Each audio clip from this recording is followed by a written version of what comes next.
Fantasy, LeBron for Edwards, Jalen Green, and Gobert. What? Triple. Sino What magta-trade ng the 3 players? Bobong puto. Gulugi yun, pare.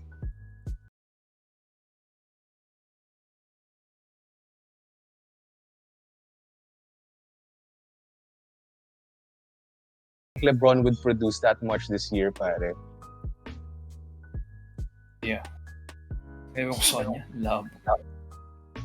Well, makaluto, pare. Hindi, ako. Tatanong naman sila sa Facebook. Live na ba tayo?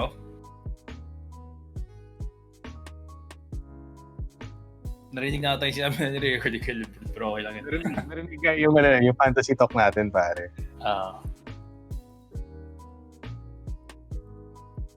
Wait lang mga tigang alam ko naririnig nyo kami. Nagbibihis lang kami. Technical difficulties. Si Ivan kasi nakahubad pa eh. Oo, nagbibihis lang si Ivan ngayon. Bibihis lang si Ivan. Hindi niya manap yung brief niya. Ayan na, lumabas na. Oh, what's up mga tigang? Welcome to another episode of Tambayang Talong. Yes, episode 29 na tayo. And yes, thank you for supporting us every week and welcome to our show. And today, we'll talk about the new Marvel series. Nakakalabas lang at medyo pinalad kami nagkaroon ng advanced screening. Oo, pare. Screening. Pero 9 weeks na silang running naman eh. Pero yun nga, so far kasi pag wala kang Disney Plus dito, hindi ka nabibigyan ng advanced screening eh. So, medyo sinuwerte kami, nabigyan kami ng advanced screening. So pero today, we'll talk about... Yeah, malapit. Ano? Malapit tayo magkaroon ng Disney Plus sa Southeast Asia. Kasi tinanggal na nila yung mga yung Disney Channel. Yung mga Disney Channel eh. Yung mga Fox. Exciting. So, hopefully, exciting yun. So anyway, ang topic natin today or ang i-discuss natin na series is What If? We'll ponder the question, What if? Yan. Hayip! So, welcome guys! Welcome sa mga Tambayang Talong. Si Robin, nandito na pala. Si Red Robin. Hello, Red Robin. Kamusta ka? Ano pare, bakit parang sa Facebook hindi tayo kita? Yung banner pa rin yung kita. Ako lang ba yun?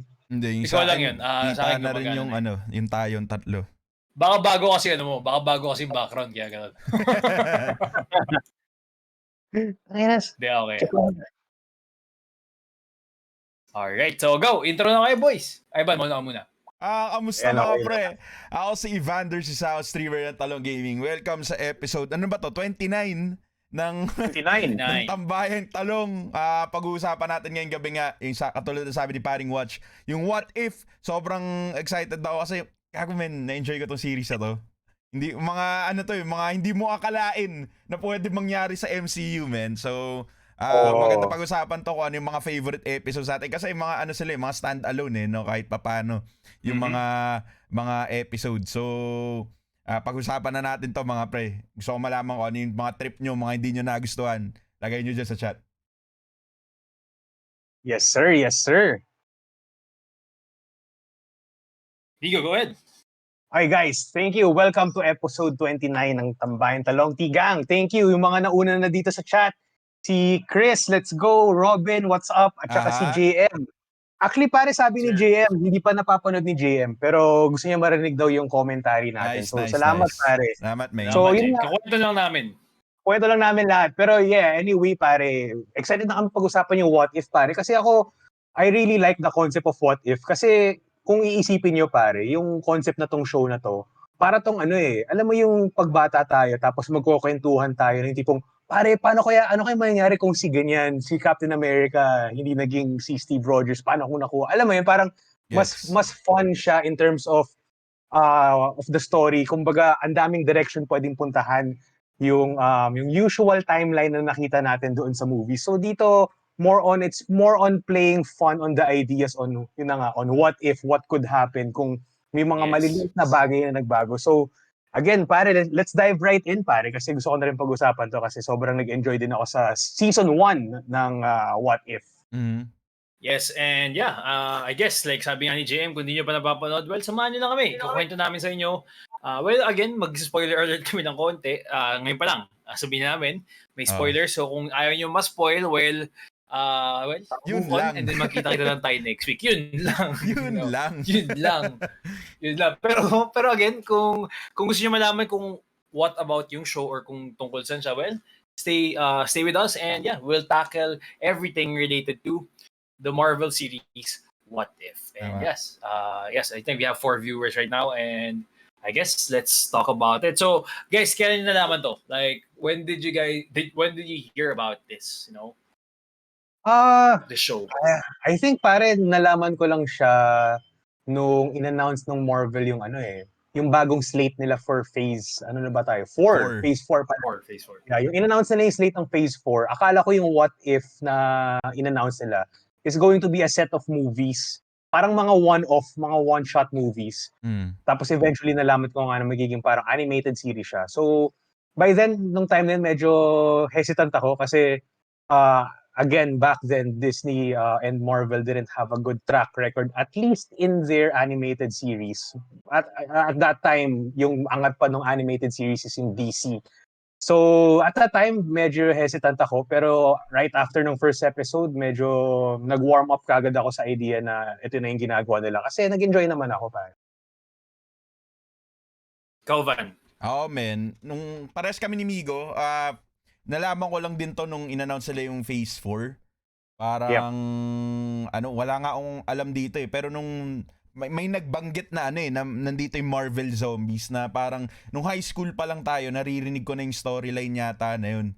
Sobrang naging interested ako na panoorin kung paano nila gagawan ng kung ano yung take nila, kung paano nila gagawing zombies yung mga heroes natin from the MCU. So, nung una pa lang, parang na-excite na ako kung paano yung gagawin nila dito sa series na to. Yes.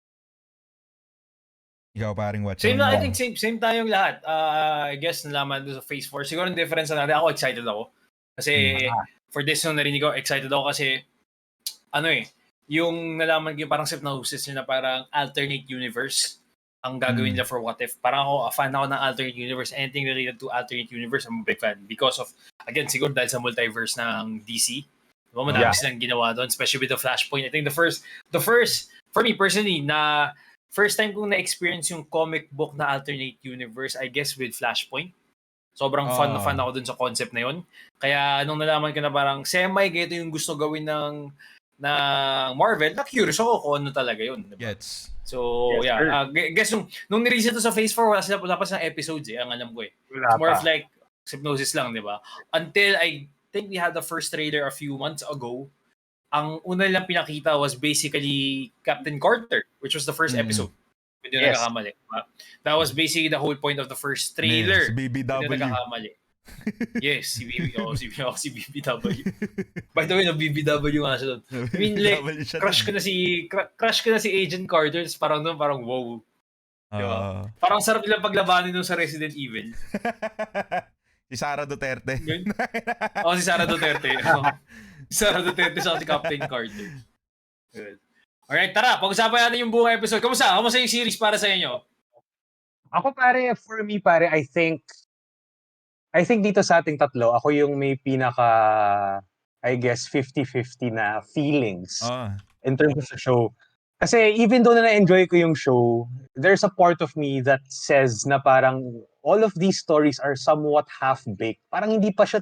Yes. Kasi parang each episode is just one story. Tapos each episode is only, if I'm not mistaken, 30 minutes, right? Parang 30 minutes. Ganun lang siya. So, there are parts in the shows, sa lahat sa kanila, parang may konting pagkamadali. Kumbaga, parang may konting jump. But at the same time, nagigets ko kung bakit ginawa ng Marvel yun. Kasi, kung manonood ka ng What If, lahat ng mga pinasukan nilang storyline dito, pare, napanood na natin yung entirety sa mga movies. So parang I see the point of Marvel saying na parang, what's the point of really trying to expand yung buong episode na to kung alam niyo naman yung nangyari yung mga details. I get it. Pero I guess siguro yung personal take ko doon sa parang ginawa nilang storytelling choice na yon is parang somewhat nag-suffer ng konti yung impact ng story for me personally. Especially doon sa last 2 episodes kasi yung the last 2 episodes is literally the best out of all dito sa season 1. Diba? Let's agree. Diba? Kasi yung Oo, pare. Doon yung culmination ng lahat ng episodes dito sa season 1. So for me, yun yung parang initial feeling ko. Siguro dito ko i-layout yung parang magiging point at saka yung parang yung emotional compass ko dito kung paano ko sasabihin sa inyo guys yung sa season 1. Kasi yun nga, even though na-enjoy ko yung show at masaya siya in totality, there is like a part of me na yun na nga, parang medyo half-baked yung story. Kumbaga kinulang ako sa push, parang ganun. Pero generally speaking, it's still fun. Ikaw, Ivan? Ako, pre, na-enjoy ko siya eh. Pero lang doon sa, may mga ilang episodes lang ako na na feel ko, hindi ko na kailangan makita. Parang wala akong pakialam kung yun talaga yung nangyari sa kanila. Kung if ever, for example, bibigyan ko ng doon yung kay Killmonger. Parang yun yung pinaka siguro ayaw kong episode doon. Na parang kasi wala ding nangyari doon kundi gawin din niya kung anong gusto niyang gawin doon sa Black Panther movie. So parang nawalan din ako ng kwenta. Parang walang kwenta yung episode na yun para sa akin. Pero anyway, doon sa ginawa nila doon sa ibang series na for example, bibigyan ko ng yung kay Doctor Strange, pare yun yung doon ako Episode 4, yeah. sobrang gandang-ganda ako doon kasi doon mo nakita yung isang side ni Doctor Strange na yung tingin sa kanya ng siya yung pinakamagaling na sorcerer, gago. Parang ine-expect siya lagi na gumawa ng magandang choice. Pero doon sa universe kasi na yun, ang laki nung nawala sa kanya eh. So parang nakakatuwa lang makita yun sa isang side na pwedeng magkamali itong mga superheroes natin na pwede silang gumawa ng out of character nila na mga actions dun sa What If series. Kaya sobrang nagustuhan ko to. At saka at the same time yung 'di ba, parang yung yung mga huling episodes parang kakaiba lang din. Parang ang saya din siguro makita 'yan sa sa ang tawag dito sa big screen, yung live action. Yung live action, yung last 2 episodes, pare. Kaya ako honestly sobrang nagustuhan ko tong series na to. I have to agree that the series was fun. But if there was something that I'll disagree with you guys, I didn't like how the way they culminated everything for episode 8 and 9, in my opinion. Yeah. Because I didn't like it. Swear, I didn't like it at all. Kasi for me personally, I was expecting what if na it's more of like dapat sa akin personally, I was expecting na hindi dapat sila connected all in all. Stand alone niya, In my opinion, parang kumbaga it's literally what if. Na parang every episode would be like an episode na parang, okay, what if ganito nangyari? Diba? But the thing is, was parang they all connected this at the end, which I didn't actually enjoy. Well, I mean, yeah, the scenes were nice, okay? The whole story, if you think about it, maganda yung fight scene na what if ganun nga nangyari kay Ultron. Pero para sa akin, parang sinretch nila na in-extend nila in all the other multiverse. Parang sinama nila with all the other series na pinakita nila. Kasi I honestly, totoo bitin, pero ang ganda kasi yung pagkakabitin kasi parang basically binigyan ka na ng preview dun sa mundo na yun. So in my opinion, parang silip lang. In my opinion, mas na-curious ako. Like example, with the Marvel Zombies, after ko panoorin yung series, I'm actually much more curious in getting basically the comics and reading the comics kung ganun ba talaga. So parang, for me, I like yung ganun klaseng bitin lang siya. Ang hindi ko na talaga all in all, I enjoyed everything. Pero honestly, hindi ko talaga nagustuhan na they had to connect this at the end of the series. Because I was expecting this na parang, alam mo yung mga TV shows dati sa, parang documentary TV shows na what if. Ewan ko nanonood kayo, what if example, si Hitler nanalo ng war. Gets. Yeah. Gets. Right, tatake nila yun. And then sa next episode, what if, let's say si Amelia Earhart nahanap natin. Yung mga parang ganong series, na yung what if na ina-expect ko, na kaya nagulat ako dun sa dulo na parang, kinonect nila and then the watcher had to basically get out of that stream, diba? So ako kasi na-expect ko the watcher would just be a narrator. I wasn't expecting him to be a big part of the story talaga. Which by the way, yung narrator, kamukha niya kung sino yung nagna-narrate sa kanya. Kasi yung voice actor.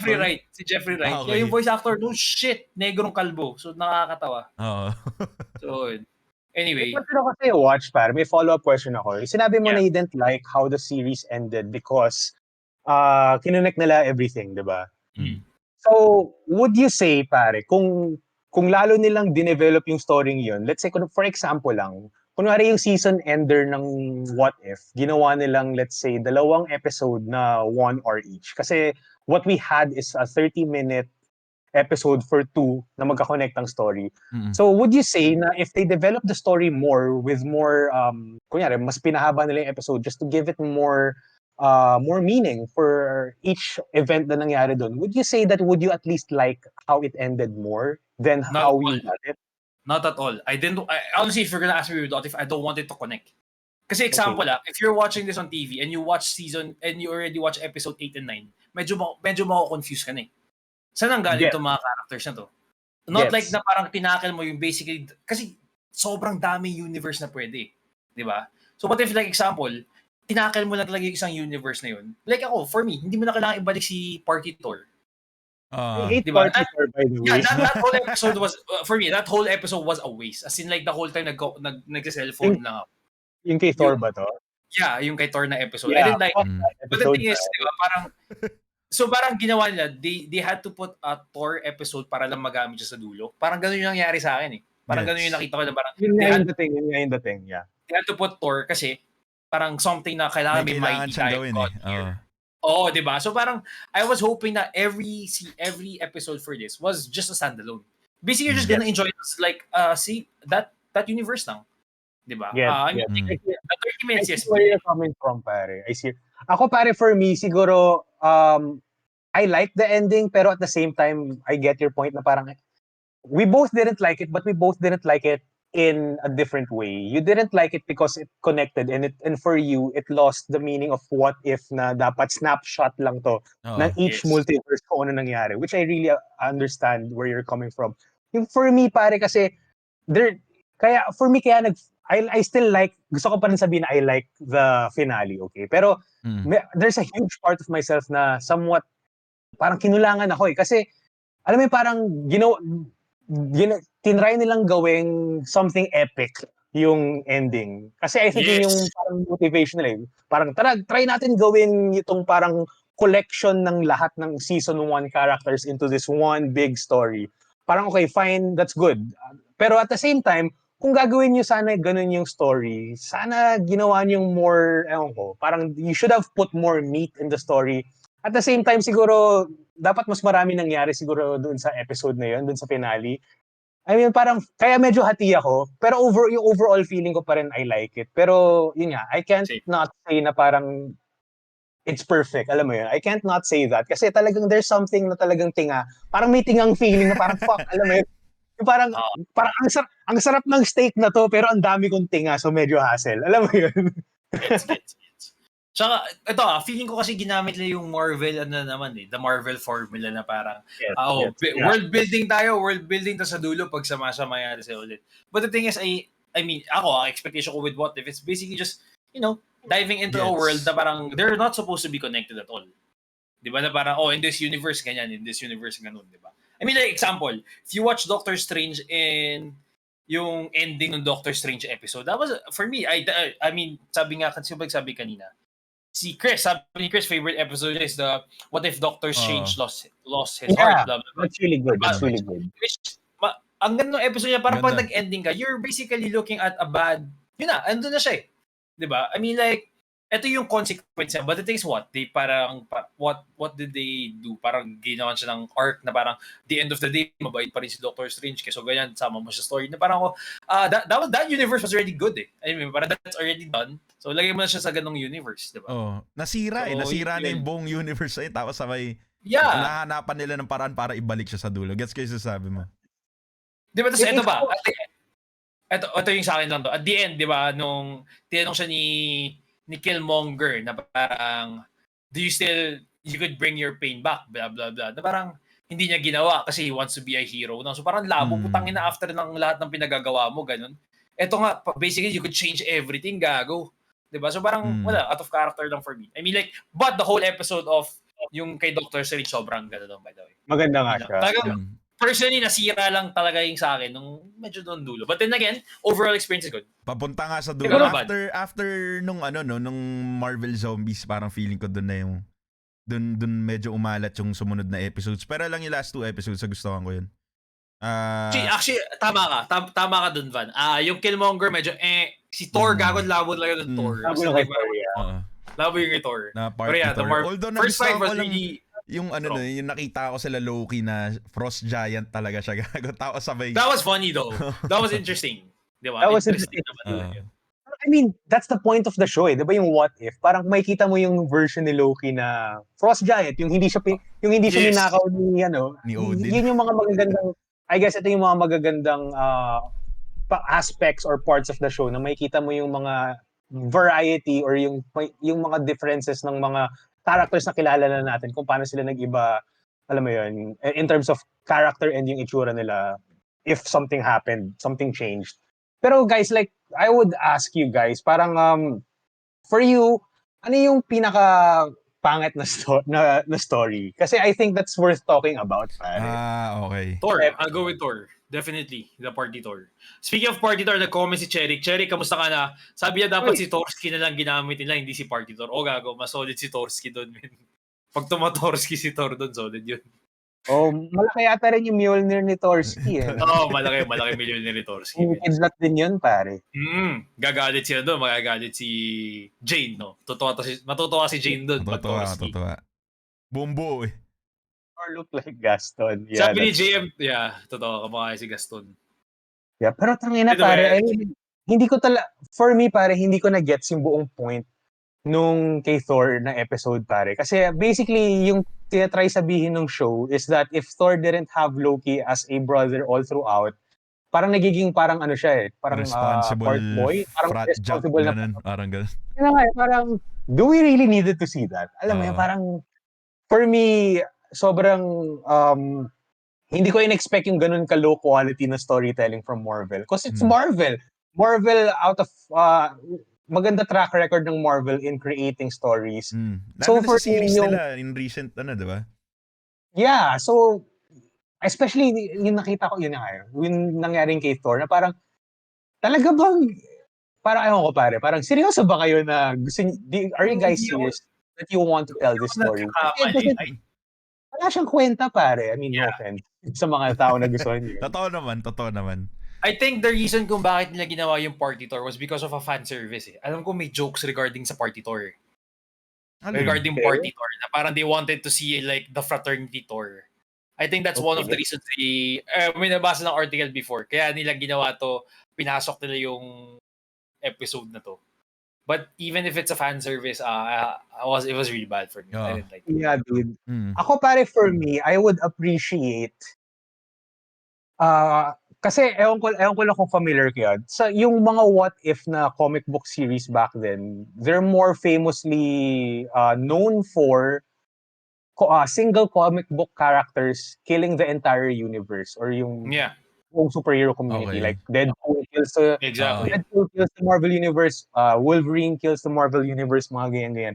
So for me, siguro it would have, in the context of Thor being yung party fucking guy, for me, pare, I think it would have been a more interesting episode for Thor kung hindi siya party Thor.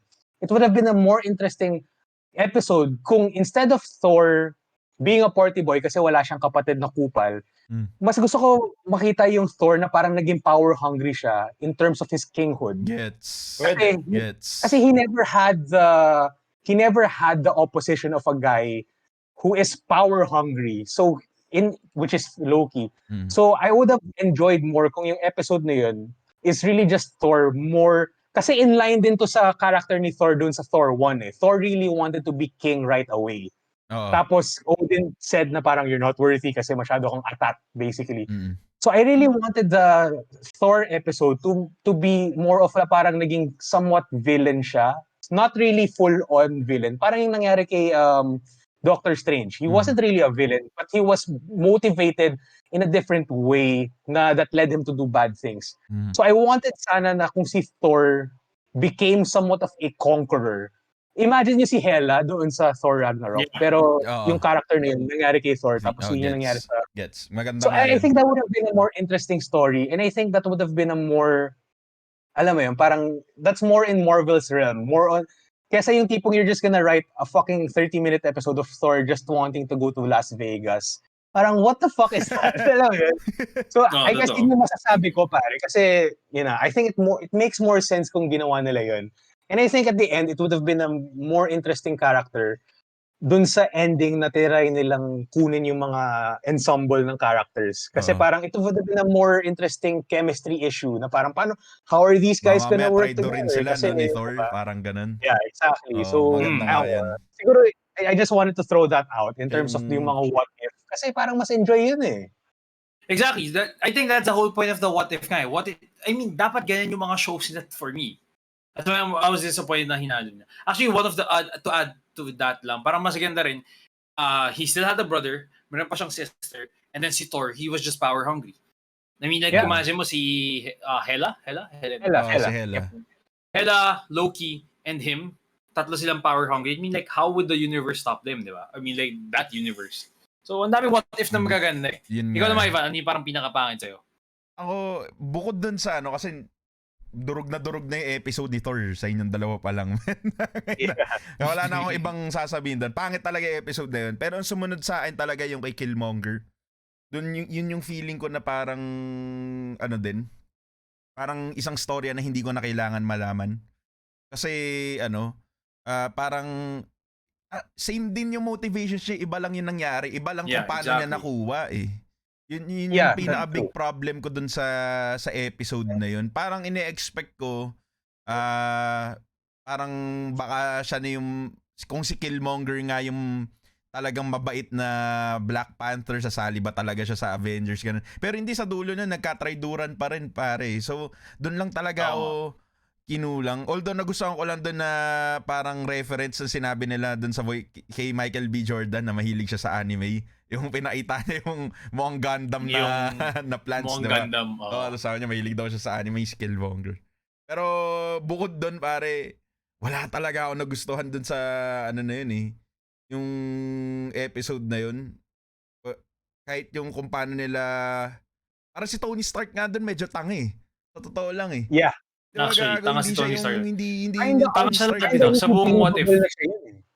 Sa buong what if na universe na tanga ata siya. Siya yung pinakatanga dun, men. Hindi niya, nahuli niya na, yun yung hindi ko gets na isang part doon na nakuha ni Jarvis yung buong pag-scene kung paano pinatay niya, spoiler, na pinatay ni Killmonger si Rhodes, si Rhodey tsaka si Black Panther, diba? So parang, putangin na ba't wala ang ginawa?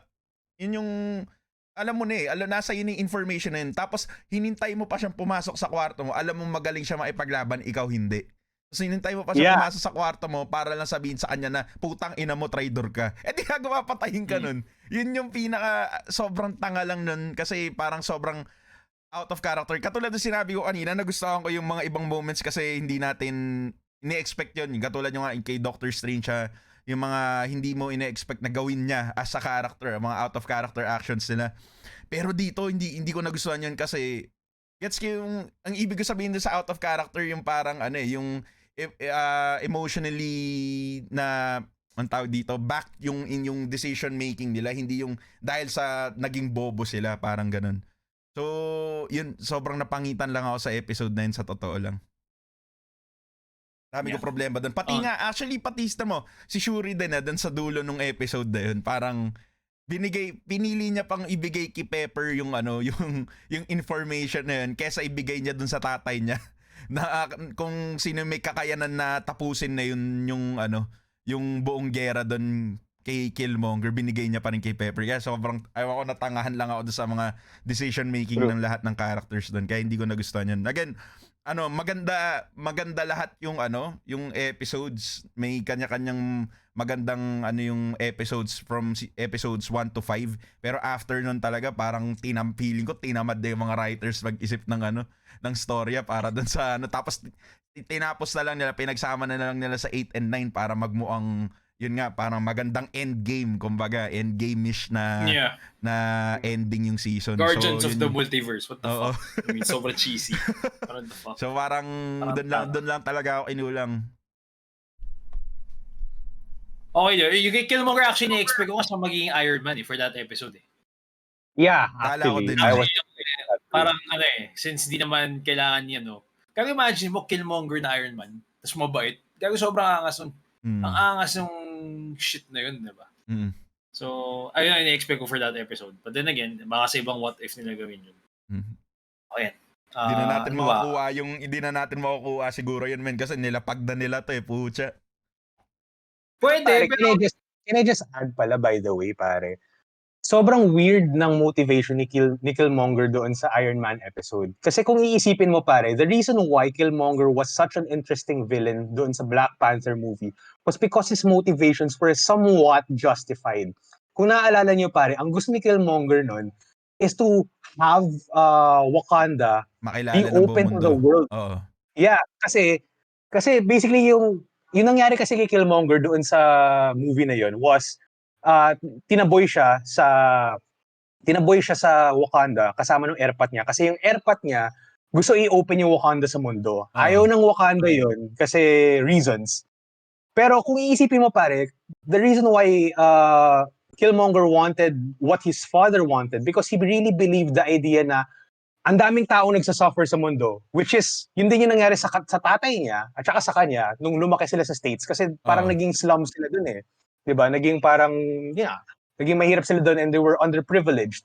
So lalong na-motivate si Killmonger doon sa idea na parang, kung kayo na Wakandans, kayo yung pinakamayaman na bansa sa buong mundo, bakit hindi kayo kumikilos? Bakit hindi kayo tumutulong? Marami nagsasuffer.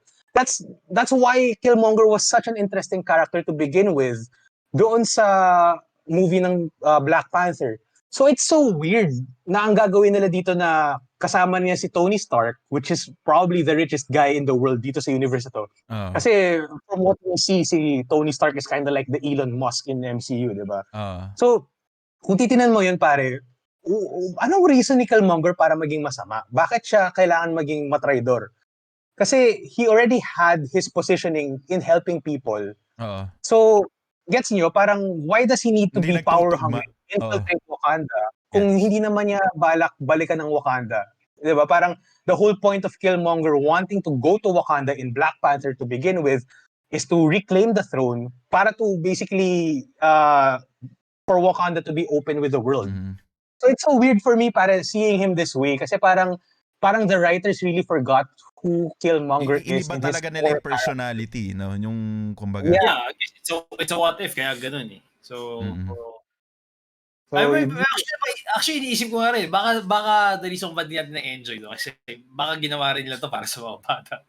Feeling ko din para for kids siya, pare. So, some episodes were for kids eh. Kaya maybe... Pero hindi din eh, kasi parang kahit yung MCU, pare, yung movies na yun, ginawa yun para sa bata eh. Gets nyo? Pero parang talagang tinamad lang talaga sila magsulat, pare. Para feeling ko. Guys, CR lang ako, sorry. Sige lang, man. Yes, go lang. Although nagustuhan ko dito sa, naman, ano na to, yung sa series na to, yung, ang tawag dyan, yung itsura, yung art style. Kasi parang sobrang, medyo reminiscent siya sa ano eh, yung mga telltale games na nilalaro ko, yung mga Walking Dead, yung Batman. So parang ganun yung parang cel-shaded na art style. Tsaka yung ang tawag dyan, yung Web of Shadows may Web of Shadows ba yun? Hindi. Basta yung Spider-Man game na may iba-ibang dimension, parang ganito yung art style nun eh. So parang nakakatuwa lang siya panoorin. Kaya the whole time na pinapanood ko to, parang na-excite akong panoorin sa kanya kahit may mga pangit na episodes. Kasi yun yung naalala ko. Inisip ko parang video game cutscenes yung mga nangyayari, pare. Actually, tsaka napansin ko parang iba-iba yung art style na eh. Parang may mga times na parang ang anime nung drawing or something. And then may times na parang 3D. Ewan ko kung ako na nakakapansin. Pero parang iba-iba eh. Siguro yung yung mga kunwari mga zoom out shots, 'di ba? Parang mukha siyang 2D lang. Kunwari may explosion sa malayo. Actually, ganun. I have to agree with you. Ang galing din na parang may mga iba-iba yung basically design nga nung buong animation nila. Ang hirap i-explain. Kung ganun yung ginawa nila na different art styles, parang yung sa Star Wars na series na iba-ibang klase na anime style. Siguro mas maganda to, mas magiging visually interesting pa tong lalo yung what if.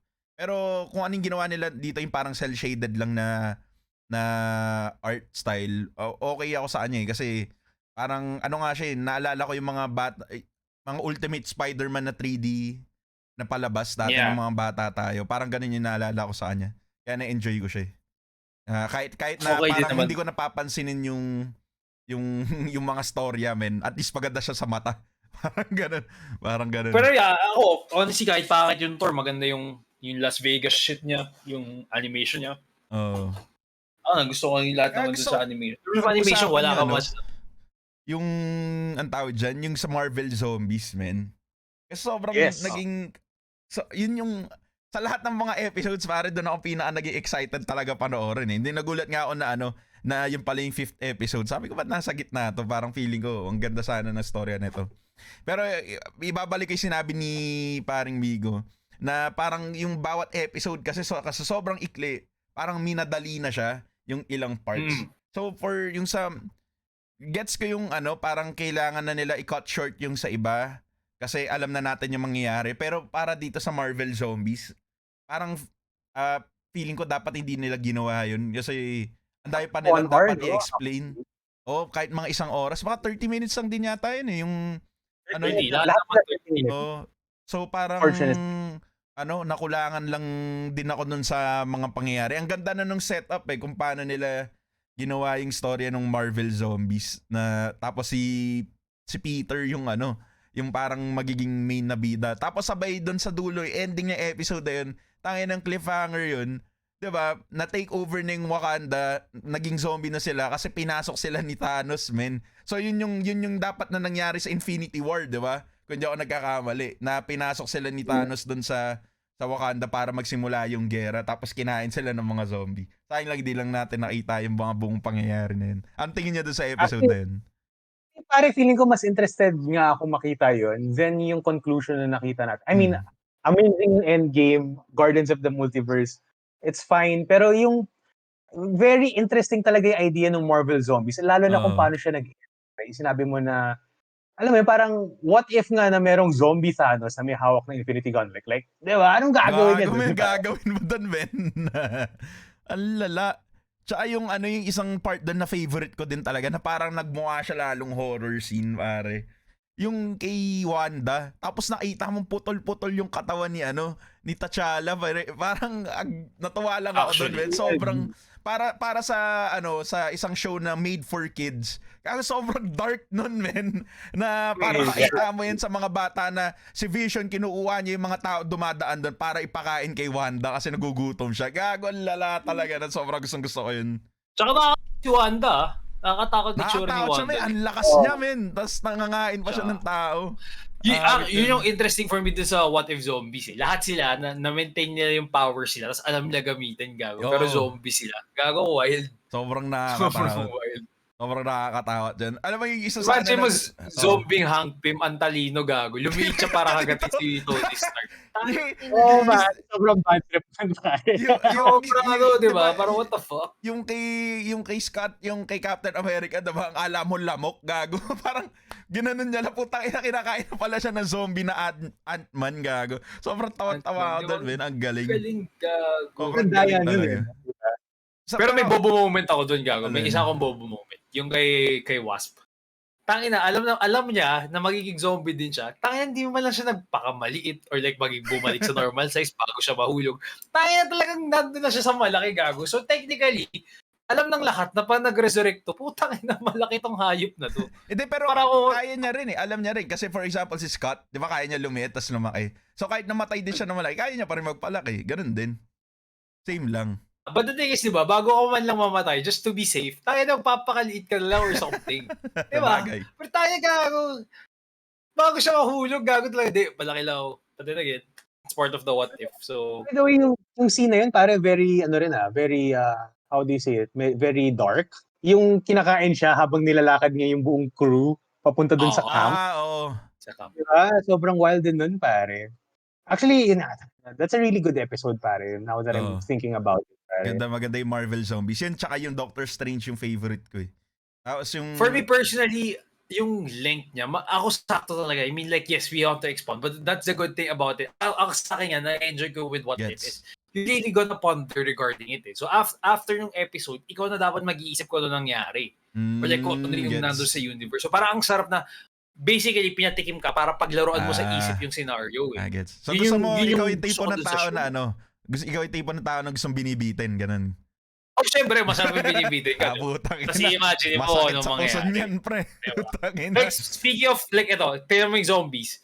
Like ako, nakigurus ako feeling ko yung zombies na nasa comics, hindi ganyan. Like, iba yung storyline niya siguro or something. So ngayon, parang mas gusto mo i-dive in ngayon yun or tingnan. Diba? Kaya nga for me talagang sobrang breaker na kinonek nila yung everything. Na parang, gagawin si Watcher, nagbuka siyang tanga nung episode 8 nung tinitingnan siya ni Ultron gagawin. Nalaman, nagkaroon siya ng consciousness dahil dun sa Infinity Stones. Nagulat din ako dun. By the way, pare, may issue ako dun, pare. Kasi, ewan ko lang kung napansin nyo, pare, or naisip nyo rin yun na. Kasi diba yung rules sa Marvel MCU, is that yung mga Infinity Stone, gumagana lang siya sa specific universe kung siya nangyari. Yun nga eh. Paano yun nagamit yun sa iba-ibang multiverse? Kasi dapat hindi yun gumagana, pare. Parang that's the reason why hindi gumagana yung mga Infinity Stones doon sa TV. Yung sa Loki, di ba? Technically, it's out of its timeline. So, dapat wala siyang powers. So, for me, hindi nila kinonekta. Hindi, yun pa nga. Ito nga yung question ko. Like, parang yung timeline, yung multiverse sa Loki is different from the multiverse na pinapanood ni Watcher. So, parang ganun ba?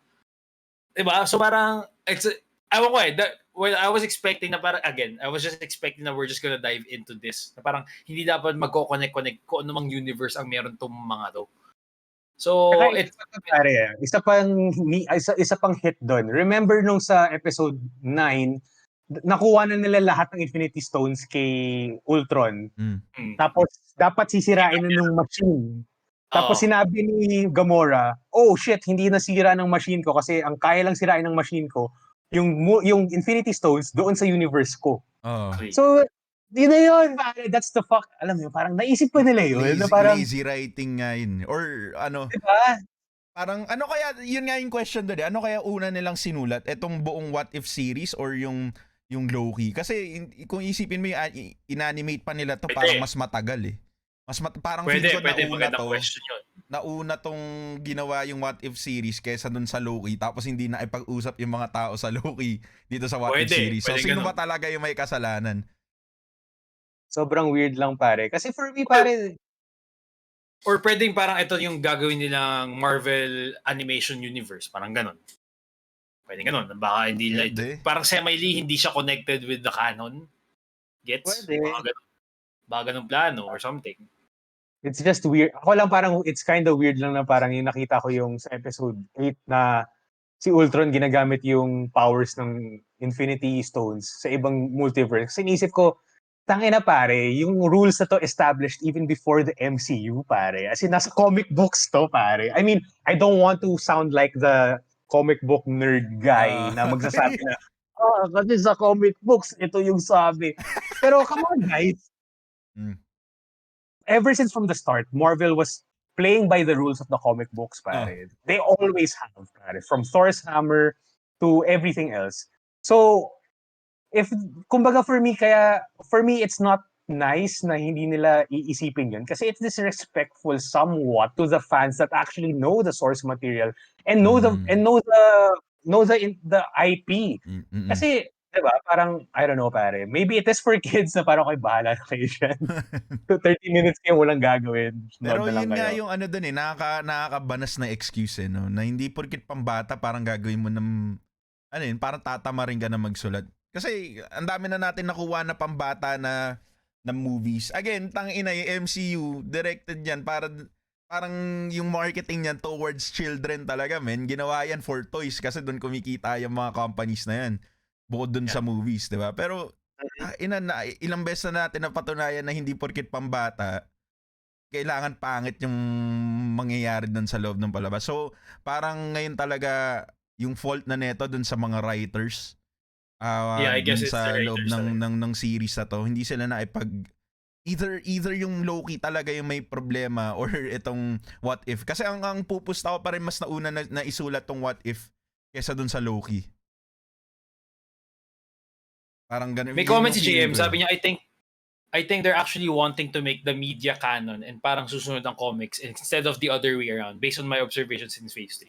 Actually, pwede. Kasi I guess ina-adapt nila, nagkakaroon ng adapt from the media going to the comics. Kasi mas konti yata nanonood ng comics ngayon. Ay, mas konti nagbabasa ng comics. So siguro, para mapunta sa comics yung tao, is i-analyze sa media. So, Yeah. Yeah, but JM, Loki is part of the media universe also. So, they established the rules na bawal gamitin gumana. yung Infinity Stone sa ibang universe. So, Sabi diba niya, ba? That's what I'm saying. The continuity errors are really annoying. And it's also annoying to me as a fan to actually, alam mo yun, parang lumalabas kasi parang KJ ako na parang I have to remind everyone na of the rules. Alam mo, bawal yan. I need to be that guy. Pero, alam mo yun, parang I'm pretty sure I'm not the only guy who saw it that way. Kasi hindi ko naman kasalanan to eh. Sila nag-offer ng rules eh. Parang tuturuan mo ako mag-basketball. Hindi siya subtle na exactly. Hindi siya subtle na information na tinapon lang nila. Yung sa Loki talagang they made a point na pinakita nila na parang paperweights lang talaga yung mga putang inang Infinity Stones from the different universes, di ba? So yung tapos dito parang ipinakita nila na kaya tumalon ni Ultron na or gamitin yung mga Infinity Stones sa iba't ibang universe, di ba? So parang naguluhan lang ako dun. May question si Felix. Sabi niya, can I still watch What If kahit hindi ko napanood yung mga unang Marvel series like WandaVision, Captain America, and Winter Soldier? Yeah. Hindi naman siya connected. I think you would enjoy it more. I think you would enjoy it more kung hindi mo napanood yung mga yan. Unahin mo muna to, tapos siya mapanoorin yung iba. Kasi, ang ina, nag-hold na ako ng mataas sa standards dahil sa dun sa 3 series na yun eh. Kaya going into this, parang mataas na rin yung expectations ko. Although hindi naman ako parehas nila watch ni Migo na parang mas malaking feeling ko yung disappointment nila dito sa series na to. Parang Urin sa I'm disappointed pare. I'm just really madali ako mainis sa details eh. Like yun yung pinaka pet peeve ko sa movies or sa series. Every time you break a rule na you have established, lagi ako as an audience maiinis kasi you're giving me false information. Binibigyan mo akong fake news, pare. Alam mo yun, parang I came to fucking watch this shit to break myself from reality. If I wanted fake news, I would just turn on the fucking television and go to Facebook because everything is there. Alam mo yun? Totoo. Anyway, sorry about my rant, pare. Yun nga yung maganda about dito sa pinag-uusapan natin. Kasi talaga siya ang tawag dito, polarizing, no? Yung series na to para doon sa mga Marvel fans. Ang daming may mga nakita nga ako na ganyan na hindi lang kayo yung ganyan yung sentiments, di ba? So parang dapat nilang ayusin to for the next season. Kung magkakaroon pa to ng next season, may balita ba tayo doon? I want another season. Wala pa. Dude, if they're gonna make a new season, might as well just put na parang tangina what if. Right? Tangina si Watcher, whatever. Just maglagay na sila ng mga iisang story. Yeah, just put a series there na alam mo yun, hindi mo naman kailangan. Someone's gonna narrate, that's it. Pero I mean like to connect everything. But we have so much connection already in MCU. Meron akong suggestion watch. Kung hindi na si Watcher yung magiging narrator for What If Season 2, suggestion ko si Deadpool, pare. Kasi he can break the fourth wall. Pwede. Oo nga. Pwede. Oo. Mas fun. Nasa kanila na si Deadpool ngayon, no? So, okay din. Yeah, actually that's better din. Pero ang sa akin niya kasi parang I didn't like the whole connection thing. Like for me, personally, I love the T'Challa Star-Lord episode. Sobrang tuwan-tuwa ako. Yeah, to see a good Thanos. Tangina, sobrang laugh trip. Nagulat ako doon, by the way. Pero diba, I mean, like, it was really nice to see na parang fun ni Thanos. Diba? Tapos nagpunta sa Wakanda. So, ang saya nun. I mean, like that. Nung tinapos nila, yes, bitin, na gusto ko pa malaman yung buong season. I think they were setting this up eh. Yung T'Challa Star-Lord, alam ko, ginawa nila yung episode na yun to create an animation of T'Challa Star-Lord talaga. They were trying to create a T'Challa Star-Lord. So technically, I saw that somewhere, yeah. Yeah, so ako nga parang feeling ko is parang ginagawa itong I was hoping and thinking na itong What If, it's like a test run for a certain alternate universe na gagana. Like, what if, example, yung Marvel zombies, hindi nila kinuha si Wanda sa universe ito, hinulog sa ibang universe. Imagine mo, what if in-expand nila ito in another, let's say, limited edition or limited series. 8 episode, 10 episode series na literal Marvel zombies. Diba? I want want that. I'd love that, di ba? Pero ngayon, hindi natin makukuha kasi technically, hinulog nila yung mga zombie sa ibang lugar. So parang alam mo yun, I mean, I wouldn't say na sobrang disappointed. I would be like, what the fuck? Not disappointed, but like, what the fuck's happening? Pero, yeah. Gets, pare. Ako siguro, pare, isa pang gusto ko i-comment dito sa series as a whole is yung missed opportunity. By the way, spoilers, guys. Di ba dun sa very, very last scene, natira na lang dun sa room is si Watcher at saka si Black Widow from this like episode 8. Tapos dinala siya dito sa isang universe na naglalaban sila sa helicarrier with Loki. So I'm assuming it's a alternate universe of Avengers 1. Yes, exactly. Yeah. Pare, what if kung si Watcher dinala si Black Widow, kasi basically, kaya niya dinala si Black Widow doon kasi nawala yung Black Widow doon sa universe na diba? What if, pare, dinala si Black Widow doon sa endgame fight mismo, pare? Ikaw ba nag-share niyan, Migo? Ako nag-share yun, pare. Nakita ko yun, sabi ko, ito ba yung nangyari? Tapos sabi ko, hindi yun yung nangyari, men. That would have been amazing, pare. Kasi tangay na, pare, diba, doon sa pinanood nating movie. Hindi yan nilagay kasi sinususi ni Scarlett Johansson. Siguro baka yung original plan, gabi. Ilipat nyo sa universe yan. Di natin pwede yung balik, gabi. Makakasuot tayo. Binimanda tayo. Balik kasi ba universe? Pero sayang yun, pare. That would have been so amazing, pare. Kasi movie Endgame, yun yung pinaka creme de la creme ng MCU, pare. That's their ano, pare. Yun yung nila top prize. Pangmalakasan. Pangmalakasan yung gago. Exactly. So kung doon nila nilagay si Black Widow dito sa ending ng episode 9, parang for me, it would have been a good, somewhat fan service moment. Kasi feeling ko dapat, it's a missed opportunity. Kasi doon, kung yung dinala siya doon sa isang universe ng helicarrier na a universe that we're not really familiar with, parang who cares? Alam mo yun yung dating. Parang okay, parang namatay si Black Widow sa universe na yun, pero we don't know what happened in that universe, so why should we kinda care? Might as well ilagay natin siya sa universe na alam ng lahat ng audience, which is Endgame. Bumalik siya doon. And they don't have to continue it in the movies as well. Kasi, di ba, just like the explanation of the Watcher, yung Endgame na yun, marami rin namang situation na nangyari yun. Pero, alam mo yun, marami ring event na nangyari yun. Pero it doesn't have to be the exact same movie that we saw. Pero in this one universe, na bumalik siya doon, alam mo, it would have been a nice fan service movie. Parang rin yun parang emotionally touching yun para sa lahat ng fans. And also, makikita mo yun, putang ina, lahat sila nalungkot kasi alam nila hindi na kaya ibalik si Black Widow, di ba? Sila Hulk. Tapos makita mo, dinala siya doon para doon sa gera. Kago ganda nga talaga nun, men. Kaya sobrang disappointed ako nung nakita ko. Nauna ako nakita, sinare mo na yun, Migo yung sa endgame po. Tapos sabi ko, bakit? Totoo ba to? Pinull out nila yung animation para dun sa sabay yung totoong scenes dun sa movie yung kasabay. Sabi ko, ay gago, di pala yun yung nangyari. Putang ina. Sayang. Nakita mo ba yung sinare ko yun? Hindi na pa. Gago, lapit dun, men.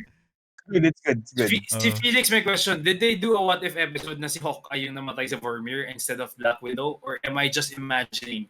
Basically, hindi sa Vormir. But yeah, parang may spoiler alert. Yeah, sa episode 8. Sila. Episode 8. Yeah. Si naman nag-sacrifice? Si Clint. Si Clint. Si Clint Barton. Si Clint Barton yung dito. Variant. Si Clint Barton, iba yun. Ibang araw siya quiver. Iba yun. Si Clint Barton. Si Clint. Tuntua ka. Tuntua ako, men. Pwede costume yan. Costume nun, men. Mamink-mink. Nanto? Mamink-mink. Ala ko, Clint Chua. Iba. Variant.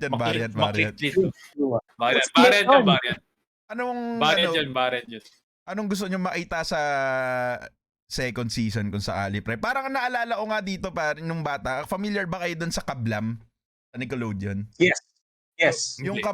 Yung kablam kasi parang ano yan, magsasubmit yung different writers dun sa Kadjot show. lang ako na eh. Diba? Iba yan, variant yan. Kadjot. Sahab yun, Iba. sahab yun. Pero yung kablam kasi, magsasend yung different writers dun sa show na yun, ng storya nila for animation. Tapos kung nagustuhan nung mga tao dun sa show, gagawin nila into one episode of kablam. So yung Fairly Odd Parents, familiar din kayo dun, di ba? Yes. Sila Timmy Turner, Yes. ganyan. Sila Wanda, sila Cosmo. Galing yun sa kablam.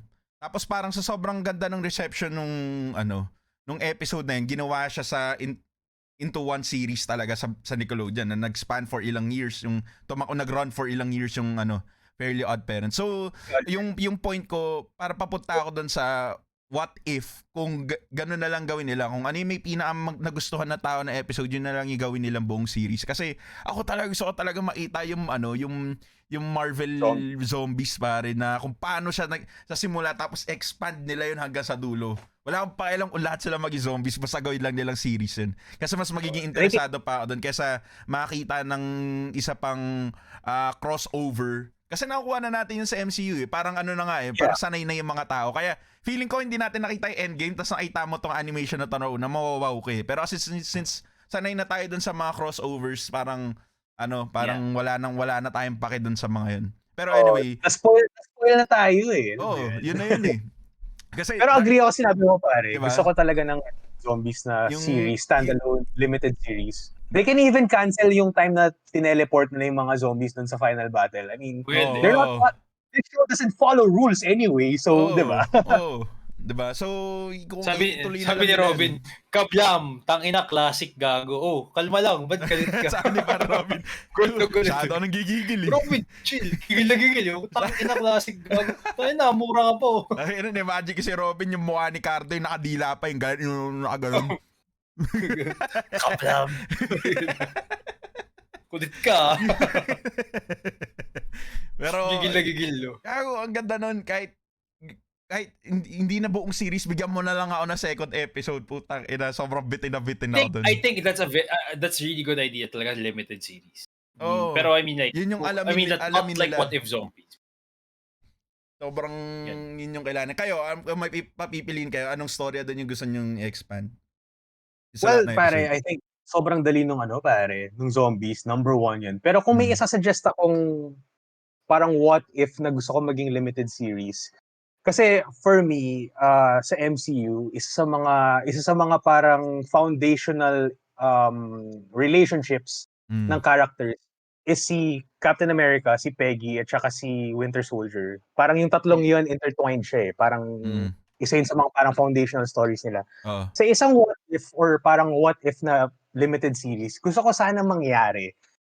Kasi 'di ba doon sa Civil War nangyari is that si Bucky pinatay yung airpot ni Tony Stark.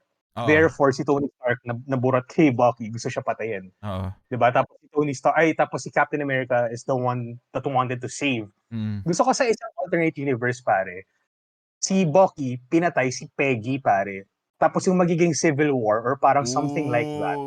It's the best friends pare, yung talagang OG best friends. Solid yun, man. Diba? So, ang mangyayari doon medyo baliktad. Parang si si Iron Man yung medyo tinetry anuhin si Bucky i-protect somewhat.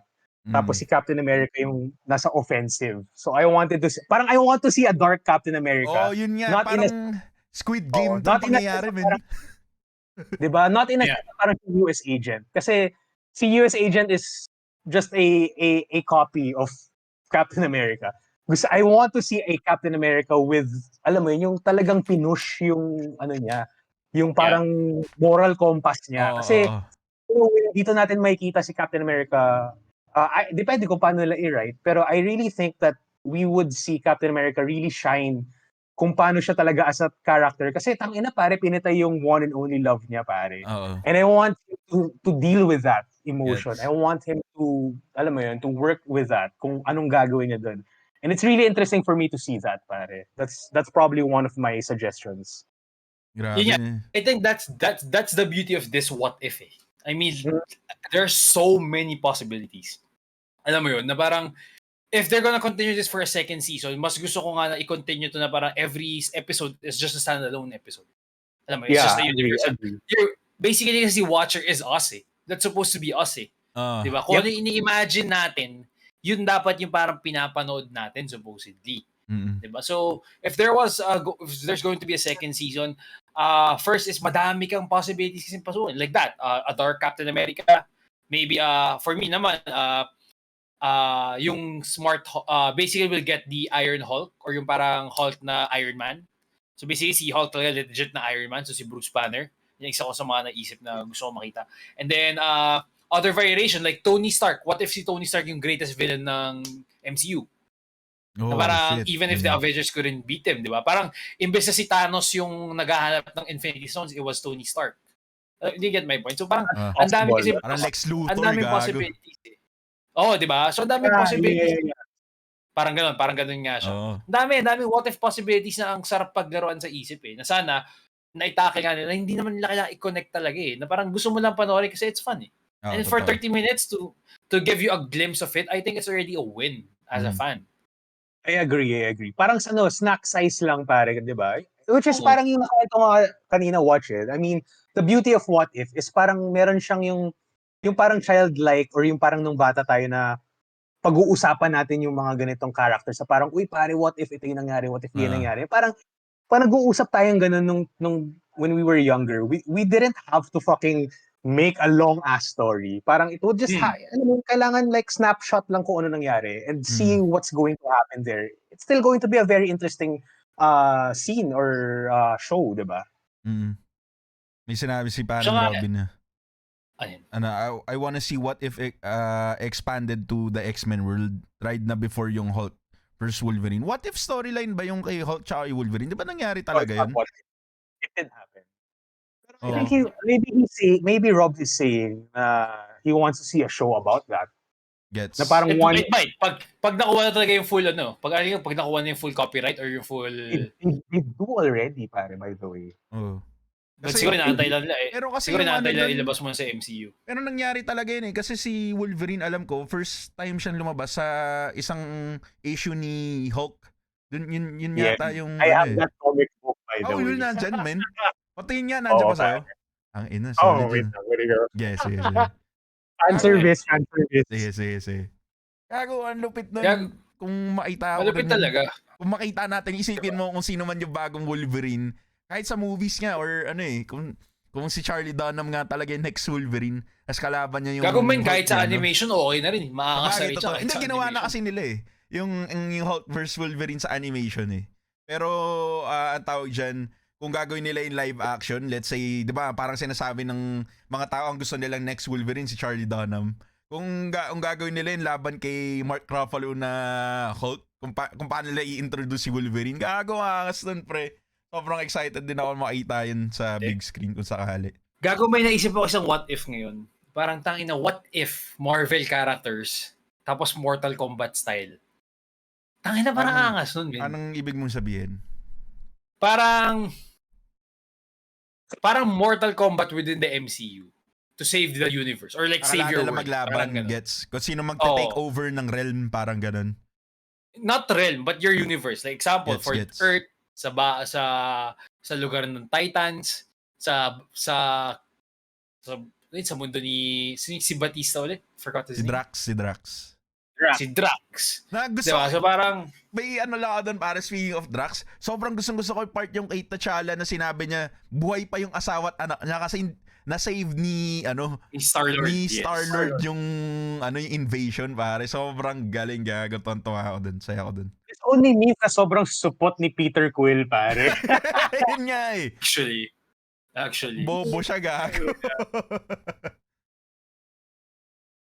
Pero by si the way, Iko magiging malakas, pre. Ayan, man. Yung sinasabi ko, putang bangis yan. Solid. Wait lang. Pangat nung pare. Wait lang. Ayusin ko lang camera ko para sa fans. Alright. Yan. Yung Blaze, man. Tangina, sa hentai yan, gago. Gago, baka Japanese copy. Japanese. Tangina, benta. Galing Japan, man. Sorry, men. Yan, men. Putotoy ata ni Hulk yung pinapakita, men. Putotoy ni Hulk ata yung pinapakita. Ayan. Gago, bangis, men. Yan yung first time na una nila pinakita si Wolverine. Hindi pa siya kasama sa X-Men, no? Yes. Kalaban pa siya nito, pare. Oo. Tapos ito yung first comic book ni Wolverine. Mag-isa lang siya. Bangis, pre. Thank you kung nanonood kami yan. Sobrang sting, pre. Itsura niya mukhang manyak ang puta. Oo, pare. Mali. Mukhang manyak yun. Kumuha ni Mang Kanor yun. Di ka dito, puta ka. Nakita mo yan. Nakita mo yan, ganyang kahaba yung akin. Tangina mo. Papasok ko yung vibranium ko sa'yo. Ay, hindi pala vibranium yun. Ano pala yun? Ano tawag dun sa ano? Adamantium. Ano nga ba yung difference nun? There's no difference. Actually, yung vibranium is a creation of the MCU. Kasi sa comic books, parehong adamantium yung shield ni Captain America at saka yung kay Wolverine. Okay. Adamantium. Alright. Fun fact. Ganun pala yun. Putang ina. So yung MCU sila lang gawa ng vibrator. Tama? Yeah. The reason ko bakit nila ginawa yung watch, the reason bakit nila ginawa yun, kasi nung time na lumabas yung Captain America at saka yung Avengers, is wala pa sa kanila yung rights ng X-Men. So they can't use the name of vibranium. Kaya nila ginamit na ano ulit? Adamantium hindi nila ginamit. Sorry. The reason why they can't use the name adamantium is hindi pa nila hawak yung rights back then ng X-Men. So they can't use that. They'll get sued. Kaya nila ginawang vibranium nung time na yun. Okay. So paano kaya nila i-differentiate yan ngayon? Siguro parang minelt down na version yung vibranium tapos naging adamantium. Parang ganun. Feeling ko ang gagawin lang nila dun, parang sasabihin lang nila na, alam mo yun, parang almost the same to, pero ito galing sa ibang part ng universe. Pero technically, they're the same, kung alam mo yun, element. Parang compound lang sila. They could say that. Madali lang naman nila gawin yan siguro. Or baka they stick na sila, since nandun sa universe yun, baka talaga mag-vibranium na sila. Vibranium na rin gamitin kay Wolverine. Pwede, diba? Sabi ni GM Cruz, yep, JM knows his shit. JM knows his shit. Yeah, solid. So alam mo yung vibrator, alam mo din yung vibrator, JM. Variant. Sa hub yun, sa hub. Sa hub. Sa hub yun, sa hub. Ibang hiwa yun, ibang hiwa. Iba hiwa. Iba gumalaw yun eh. Iba. Hindi dito lumalabas. Hindi lumalabas. Hindi tatlo. Isa lang. Hindi tatlo. Isa lang. Sa may tatlo ganun kakapal. Ayun, tas ganun kahaba. Laki. Maming-ming. Hulk yun, Hulk. Maming-ming. Ano ba mga nataka natin dito? Mga Easter eggs na tuwa kayo napansin nyo. Kasi ang dami. Nagkalat yung Easter eggs dito, men eh. Madami. Actually, wala akong naalala specifically. Pero there's a lot of stuff that they used from the movies. Definitely. Sino ba? Any fun things na nakita nyo? Parang mga what if fun things. Sobrang interested daw kay Howard the Duck. Oo. Anong meron sa kanya, men? Bakit lagi siyang ano ba si Howard the Duck? Wala rin idea kay Howard the Duck eh. I'll be honest, guys. Wala akong masyadong alam na information kay Howard the Duck. Kasi nung time na nagko-collect akong comic books, he seemed like just a parang mascot character lang siya. So, I didn't bother trying to learn more about him. Gets. O parang nagulat lang ako. Sabi ni Robin, episode ng The Collector, dami niyang weapon. Yeah, yun pa. Di ba he had Captain America? Dami niyang weapon doon. Nasa kanya kay Captain America. So, ibig sabihin natalo niya yung Avengers? Gago, ganun ba? Natalo niya si Captain America? I think the whole Avengers, nasa kanya eh. The whole Avengers utility was with him eh. Yeah. So, natalo sila eh. Yeah, in that universe, he was really powerful eh. Di ba, The Collector? Pero it's funny, I saw, nando si Jeff Goldblum. Yeah, Jeff Goldblum. Yung character niya. Doon sa tawag mo doon sa Vegas, doon sa Thor episode, pare. Dude, that Thor episode, sobrang benta lang kasi nakita mo lahat sila nag-party. Alam mo yun, yung parang mga outside the universe people, nag-party sila dun sa which was fun. Oo. Labo It's ng Buo Viva lang viewers. yung episode pero masaya siyang makita lang yung mga characters sa isang episode. Gago, masarap siya panoorin pag smoked up ka, yung parang ganun. Okay, sabog ka. Sobrang benta niyang episode, Gagi. That's true, pare. Diba? Missing Ano pa pa ba kayo mga mga- nilabas dun sa... Wala eh. Pero, personally, balik tayo doon sa Doctor Strange. I think this episode regarding kay Doctor Strange, pinakita namin kung gaano talaga siya kalakas. Kasi di ba sa MCU medyo underpowered siya. Like sobrang sobrang buff siya eh. So dito sa episode na to, pinakita niya na gago, ito talaga ang kaya ni Doctor Strange. Kaya niya sumira ng buong reality, no? Gago. Oo. Sinira niya yung buong universe, pare. Yun nangyari. Yung universe, sinira niya yung buong universe nun, men. So, di ba? Ganun siya kaangas. Ganun yung kaya niya. Ano yung ina-absorb niya yung mga halimaw? Powers. So, powers. technically speaking, kaya niya... paano yun? Naging masama ba siya dahil dun sa inabsorb niyang powers or naging masama siya dahil dun sa motivations niya? Kasi after nun... Kasi di ba I dun think sa... both eh. Kasi dun sa nangyari dun sa laban nila, di ba? Parang nagkaroon ng different na itsura yung masamang Doctor Strange dun sa OG Doctor Strange. So yung masamang Doctor Strange, parang alam mo, may eye bags niya, ganyan, tapos pale na siya. So parang... Mukhang addict, no? Mukhang nagsasabu. Parang yung ano lang sa akin nun, parang ang dating sa akin nun, naging masama siya dahil inabsorb niya yung mga iba't ibang pangyarihan ng mga dark entities na yun, pare. So, yan, dun lang ako na, parang, pangit na yung motivation niya, pero parang lalo bang na-fuel dahil dun sa mga dark entities. Paano ba explanation nun? Feeling ko ganun eh. Parang na-corrupt. Parang feeling ko na-corrupt siya. Maybe. Ako yung for me, yung pagkaintindi ko lang dun is that masama yung ano niya Obsessed siya. Yeah, obsessed siya, pare. Sabi niya, ito, actually hindi natin nabanggit ito, pero maganda nga itong episode to. Yung si Hank Pym, pinatay niya lahat ng Avengers. Oh yeah, dude. Oo. Nagulat ako dun. Diba? Gulat nga rin ako rin, actually. Very interesting take siya, pare.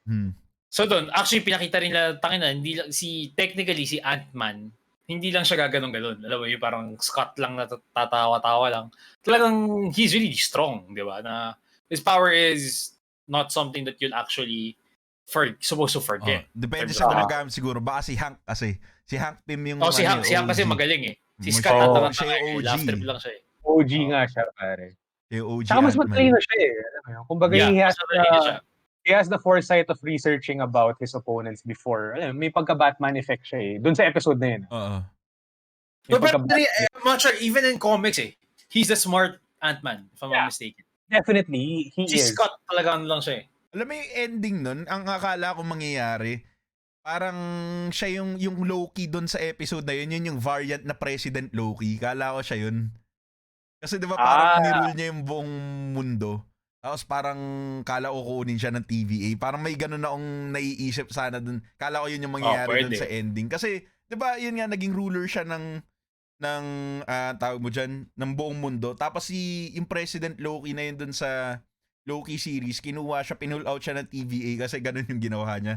Parang siya yung naging leader ng buong mundo ng Amerika lang. Hindi ko maalala eh. I think kinuha niya yung buong mundo eh. Pero parang, wala lang. Ayun nga, again, it's more of like, yung ending no, parang, imagine mo na lang kung ano nangyari. Sa bagay. Parang yun yung naisip ko. Yun lang yung maganda doon yun din yung maganda doon sa episode na yun.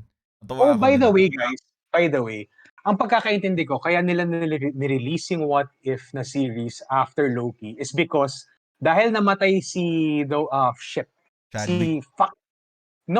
dahil namatay si Kang the Conqueror, Kang dun sa Loki. Kasi diba basically siya yung may hawak ng TVA. Tapos anything that branches from the sacred timeline, hinuhuli nila. From what I understand, yung namatay yun, marami na nag-branch ng timeline. So dahil na nangyari yun, nagkaroon ng What If. Kasi technically, What If couldn't happen before that. Kasi if it did happen, huhuliin sila kagad ng TVA. Gets.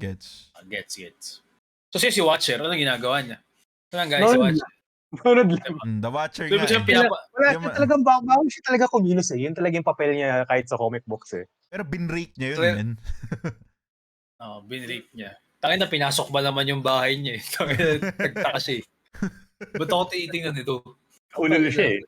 Naulul siya. Ba't ako tinitingnan nito? Pero hindi mangyayari yan kung sinunod nila yung rules, men.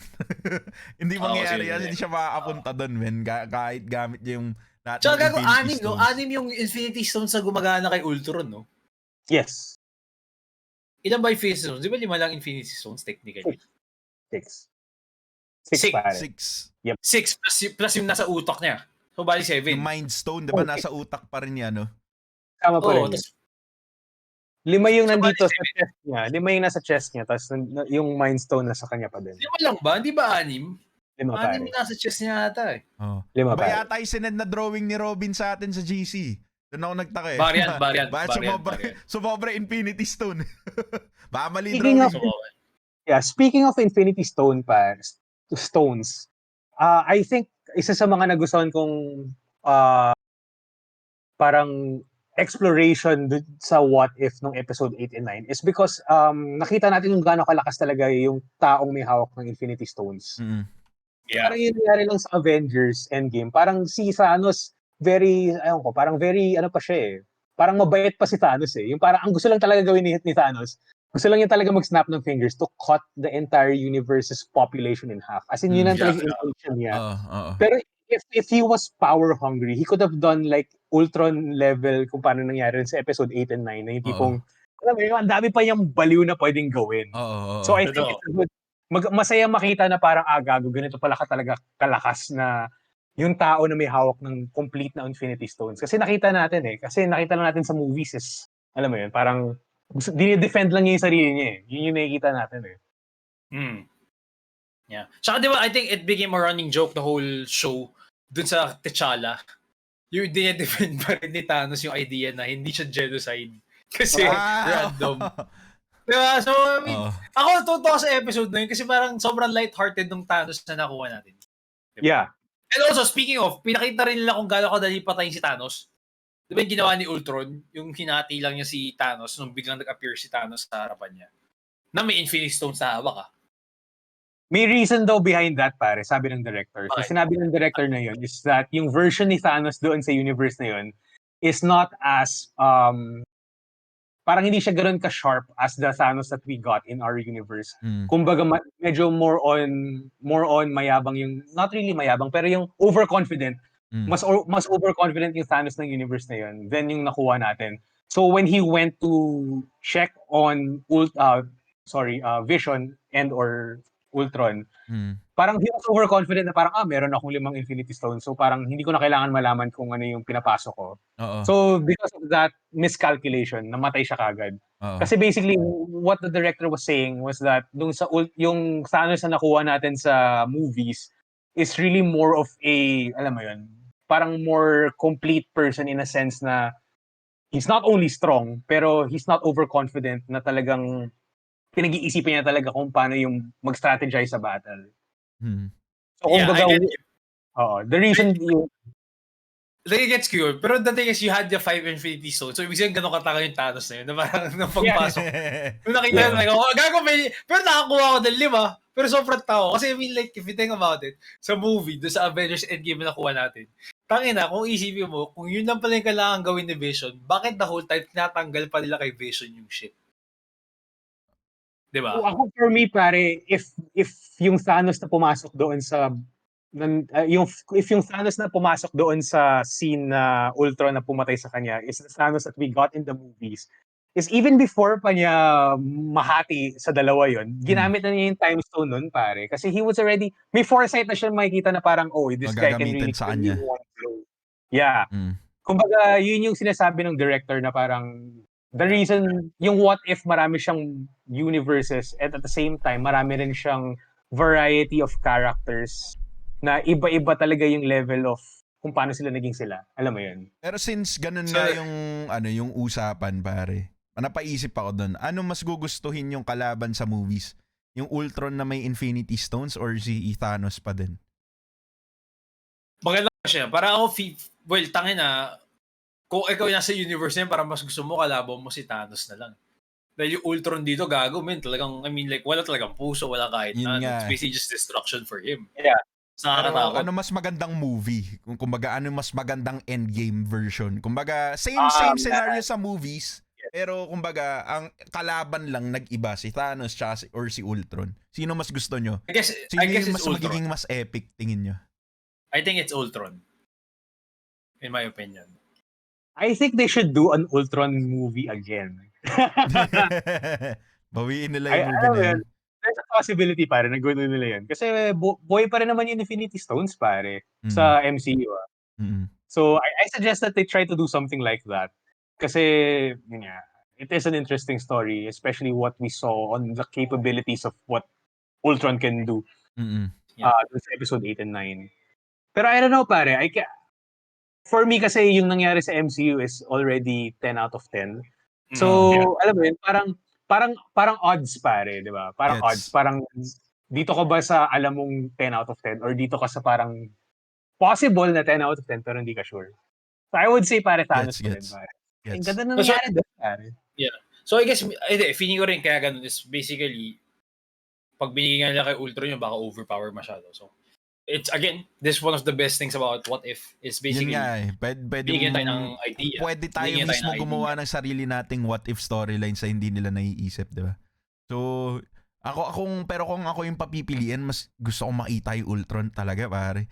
Kasi gusto kong makita, na makita ng kalaban na sobrang ruthless, pare. Although, hindi ko naman sinasabing hindi ruthless si Thanos, tangina ganun din siya, pre. Pero kakaiba si Ultron, gagamitin niya talaga lahat ng Infinity Stones na yun para lasirain yung buong mundo. Hindi, si Thanos may endgame pa siya, pare. Kumbaga, gusto niya lang magtanim pagkatapos niya gawin lahat yun. Pero si Ultron wala, gusto niya lang sakupin yung buong universe. Kaya gusto ko talaga makita yan. But here's the thing, pare. An entity na gusto sakupin yung buong universe, we're going to have him. We're gonna have Kang the Conqueror. That's basically his agenda. Oo nga pala. So the only difference wala sa kanya yung Infinity Stones. At least for now, from what I understand. Pero technically speaking, that's the character that we're going to have in the future movies, pare. A guy that wants to conquer the entire timeline. So kind of like the same thing as we saw Ultron, pero siguro magpagkakaiba nga lang nila is the use of the stones. Yung iniisip ko doon, parang wala na kasi yung big three. Well, pwera si Thor kasi nandyan pa siya sa MCU. So, sino yung tingin mo magiging papalit kumbaga doon sa big three na yun na tatapat kay Kang? Oh man, I don't want to... Medyo labag sa puso ko sabihin to, pero Captain Marvel. Captain Marvel, definitely. I like the movies, I like the character, pero I just don't find her charismatic, pare. For me, maybe in the future movies, we'll see her have more material to work with para ma-develop lalo yung character niya. Kasi Brie Larson is a really great actress. She actually... If I'm not mistaken, she won an Academy Award for Room. If I'm not mistaken, either she won or she was nominated. But regardless of the point, she is a great actress. So maybe in the near future, sa mga future movies na darating, we'll see her do more work for her character para mas, mag-warm up yung general audience sa kanya. Oo. Kasi sa pagkakaintindi ko, parang hindi kahit yung reception sa kanya ng mga tao kay Captain Marvel. So parang hindi ko alam kung paano nila ita-transition yun. Parang gusto ko sana si Spider-Man kasi siya yung pinakamalaking property nila ngayon dun na nasa MCU. Kaso kung paano ko siya makikita na unless magkaroon siya ng cosmic powers. Kasi yung cosmic suit niya, parang ang hirap. Pwedeng mangyari siguro, pare, meron siyang parang Iron Man suit na pang Spider-Man. Pwede. Kasi technically speaking, si Iron Man, di naman siya cosmic guy, pero he's part of the big three. Sa bagay. So, possible. So maybe... Big three mo? Big three is, well, as long as Thor is there, he's always going to be there. So Thor, number 1, Thor, as hanggang boy pa siya. Captain Marvel, so siya yung parang Steve Rogers character, and then we have Spider-Man. Spider-Man. Yeah. Sila nga talaga. Si Spider-Man yung parang Tony Stark character mangyayari doon. Not in a mayabang sense, pero yung tipong a prodigy, something like that. Ikaw, Van. Ako personally, nakikita ko, I think Thor's gonna be out after this phase. He's gonna be dead? I think he's gonna be out. As in, like, feeling ko he would not continue after Guardians. In my opinion. Not maybe dead or something. Pero Maybe. I guess out of all, kasi siya yung parang veteran, di ba? So sa mga veteran na feeling ko siya yung hindi mag-move forward. So I guess if there was a big three na bago, tanggalin mo si Thor, I would go with, definitely Captain Marvel is gonna be there. I guess they were hoping for Black Panther before, kaso wala na si Chadwick Boseman. Sayang. So, sayang yun eh. So, I guess the big three right now would be Spider-Man, Doctor Strange, saka si Captain Marvel. Yeah. Si Doctor Strange. I think silang tatlo. Kasi yun yung I honestly don't see Wanda or any of, or this Captain America. I mean, they may be setting up si Falcon. Anthony Mackie, si Falcon as basically the Captain America. Pero if you're gonna look at the parang big three pa rin, I would say yung tatlo Captain Marvel, Doctor Strange, and Spider-Man. Sila yung parang feeling ko magiging puso ng mga stories in the upcoming phase. Gets. Oo nga, nakalimutan ko si Doctor Strange. So, by the way, guys, meron akong really malayong theory, pare, na possible na hindi mangyari. Pero I'm gonna say it anyway. I think Captain America is still alive, and I think he has one more fight, pare. Kasi he's basically just old. That doesn't mean he's dead.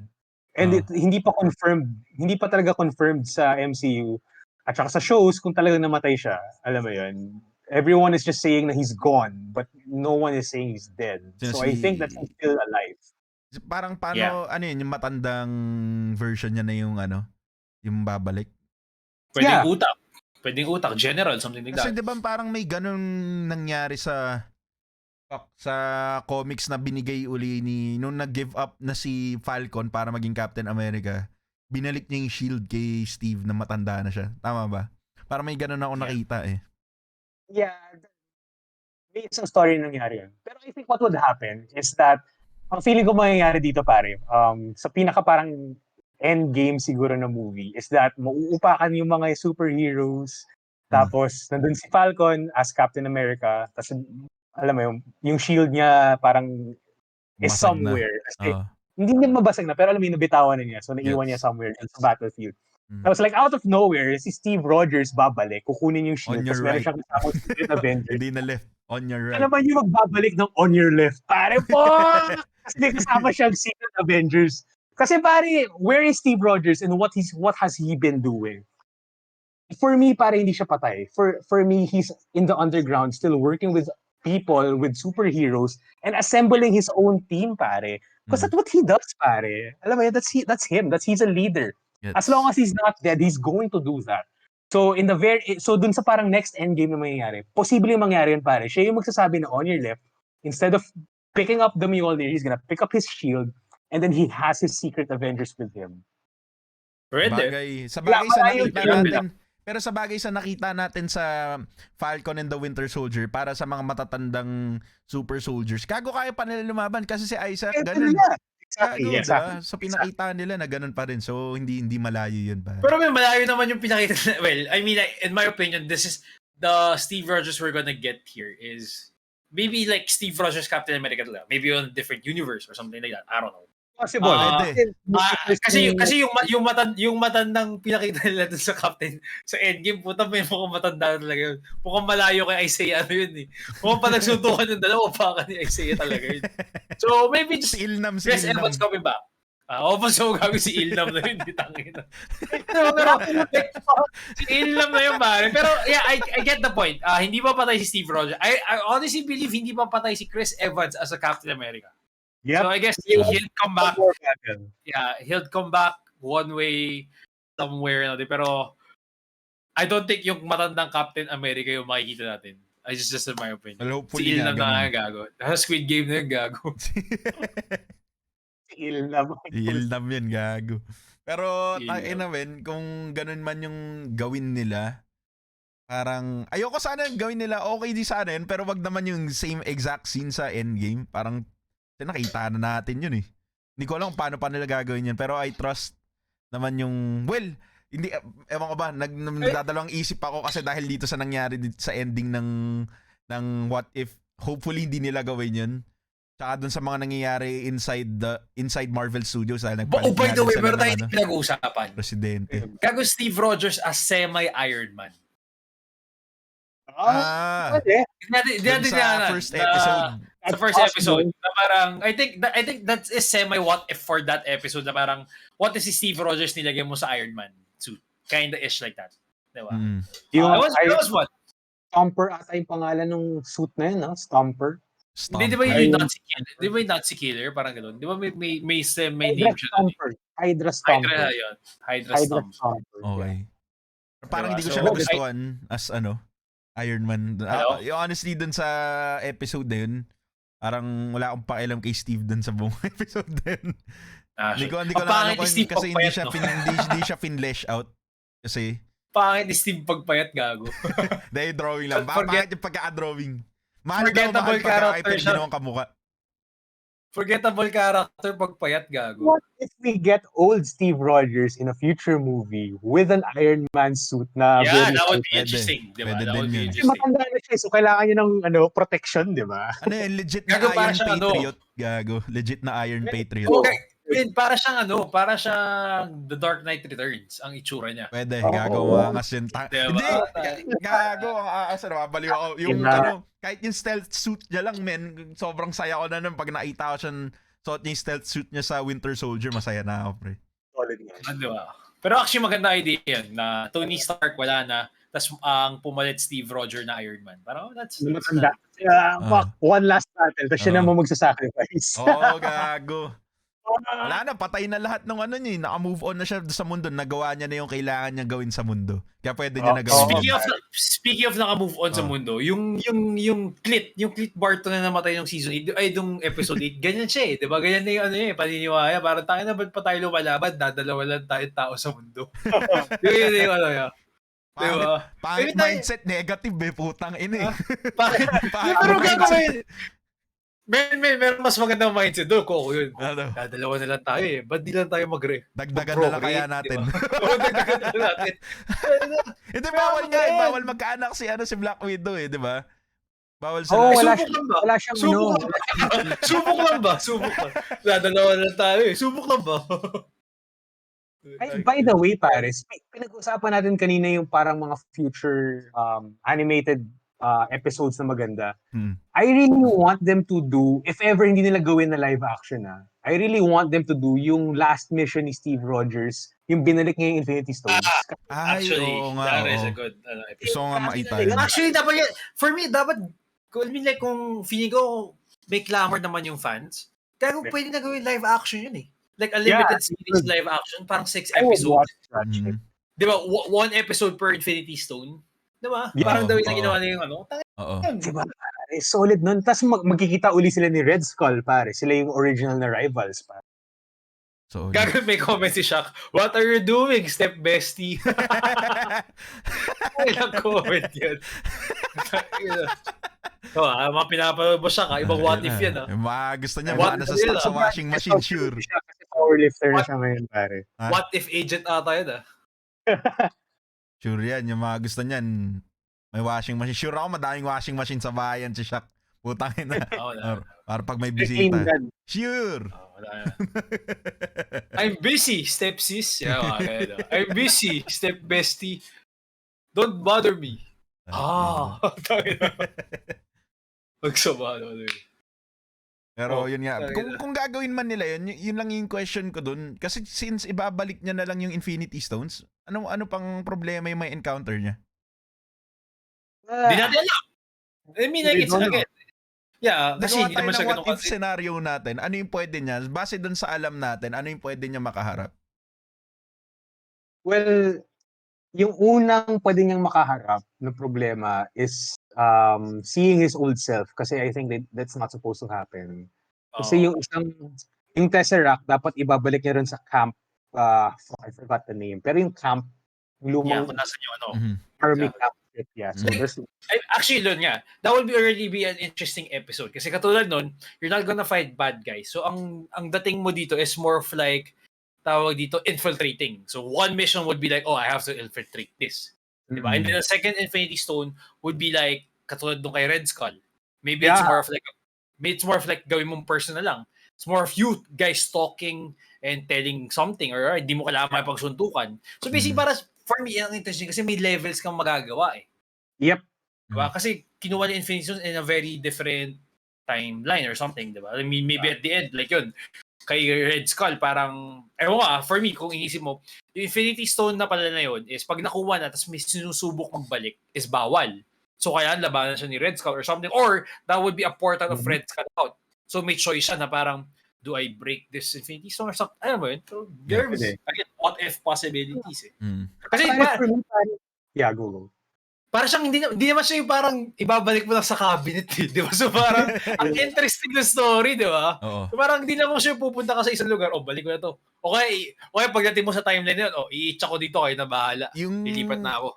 Ina-interested ako dun kung paano niya ibabalik is yung Soul Stone eh. Ito.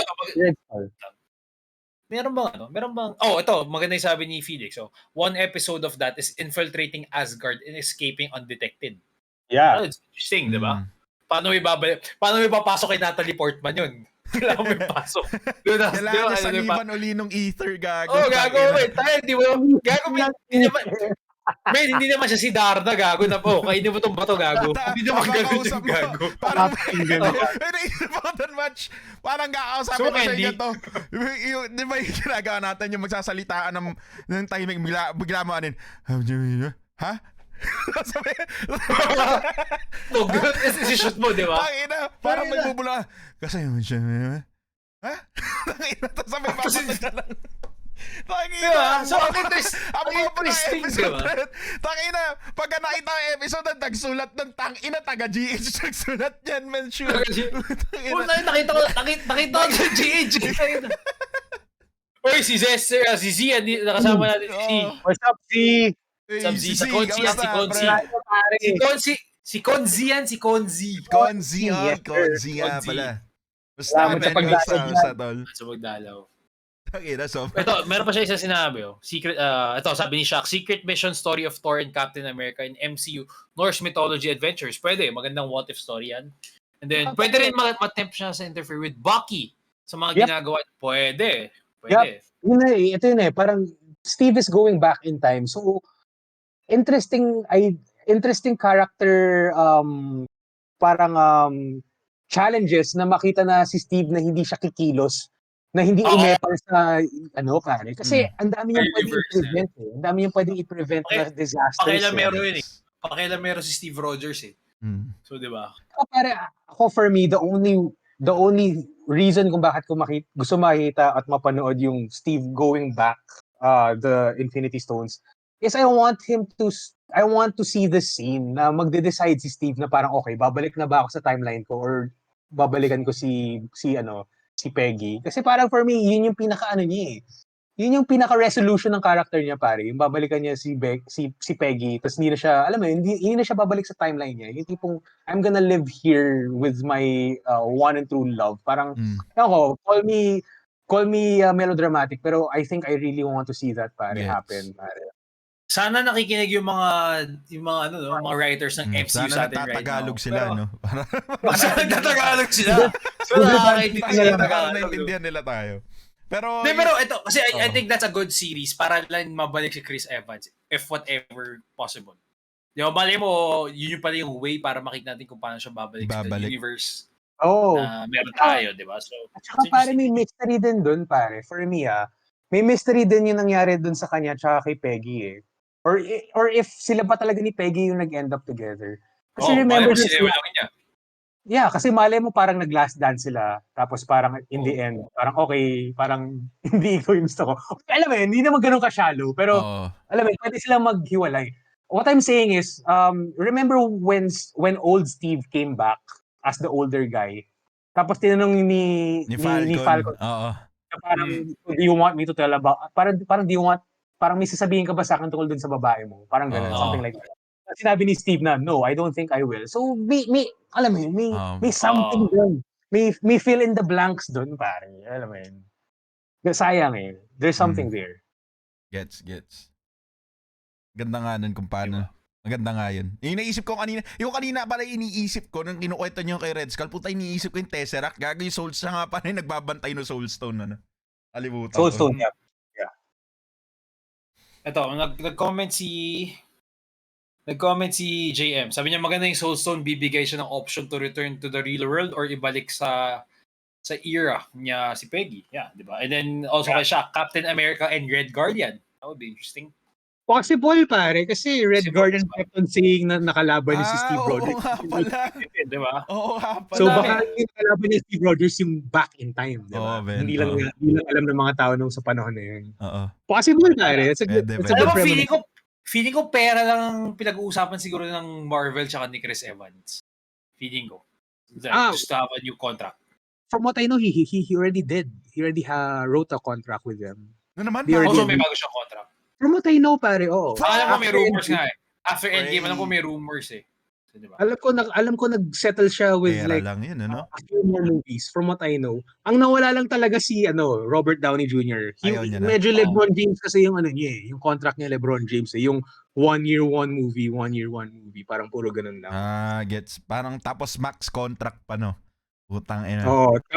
Tapos yung iba kasi is like sila Chris Evans, parang laging multiple film deals yung contract nila eh. Pero but the thing is, I think the smart move kasi, the reason with Robert Downey, siya ata yung first actor na nagkaroon ng royalties eh.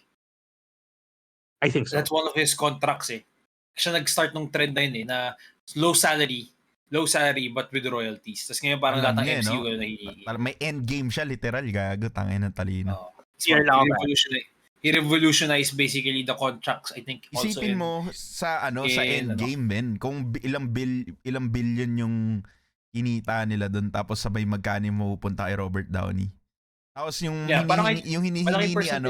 hinihingi ni pangalan nito ni Scarlett Johansson na 50 million, tangina barya lang yan kumpara doon sa nakukuha ni Robert Downey, men. Putang ina. Barya. Sobrang yaman na niya. Kaya feeling ko parang hindi na siyang tatrabaho. Wala na akong alam na movie na ginawa niya except for Doolittle. After nun, parang wala na akong nakita na ginawa niya after ng ending. Definitely may mga iba siyang ginagawa. Pero siguro like parang nasa point na siya ng career niya na parang kahit sabihin niya all movies are just passion projects, pwede na eh. Oo. Parang buhay na siya, set na siya for life dahil sa kinita niya sa MCU. Kahit gagawin, set na apo niya. Feeling ko. Kasi until now, yung royalties for sure dumadating pa rin yun. With whatever merchandises, with whatever release, di ba? So, talino. Sarap. Sarap ng buhay ni Robert Downey, man. Ayun, sabi ni Felix. Yan ang magandang what if tayo si Robert Downey. Di ba? For no episode na what if yun. What if Robert Downey tumakbo sa presidency ng Pilipinas, pare? Kasi may pera naman siya eh. Ay, nalabo. Bagay, lahat naman. Pacman logic. Bagay, lahat naman nagtatakbo. Hindi naman nagsisunod ng rules sa what if. Si Rastaman nga tumatakbo, di ba? Oo. Wala naman. Meron na nakita din eh. Umaamin, wala naman akong alam sa politiko. Pero di ba? At least, di ba, honest. At least honest. Respect sa kanya, pare. Respect. Bigyan ng jacket. Tanong natin mga katigang, pag tumakbo ba kami, boboto nyo kami? What if tumakbo kami? Iboboto nyo ba kami? What if tumakbo kami? Ako college pala, iniisip ko na yung slogan ko eh. Dahil since mahilig ako sa sports, ang gusto ko maging slogan, tawag dito. Droga muna bago bola. Hindi tayo ganoon. Bibitawan natin droga. Joga muna bago droga. Diba? Baputang malala yun ah. Ay, baba.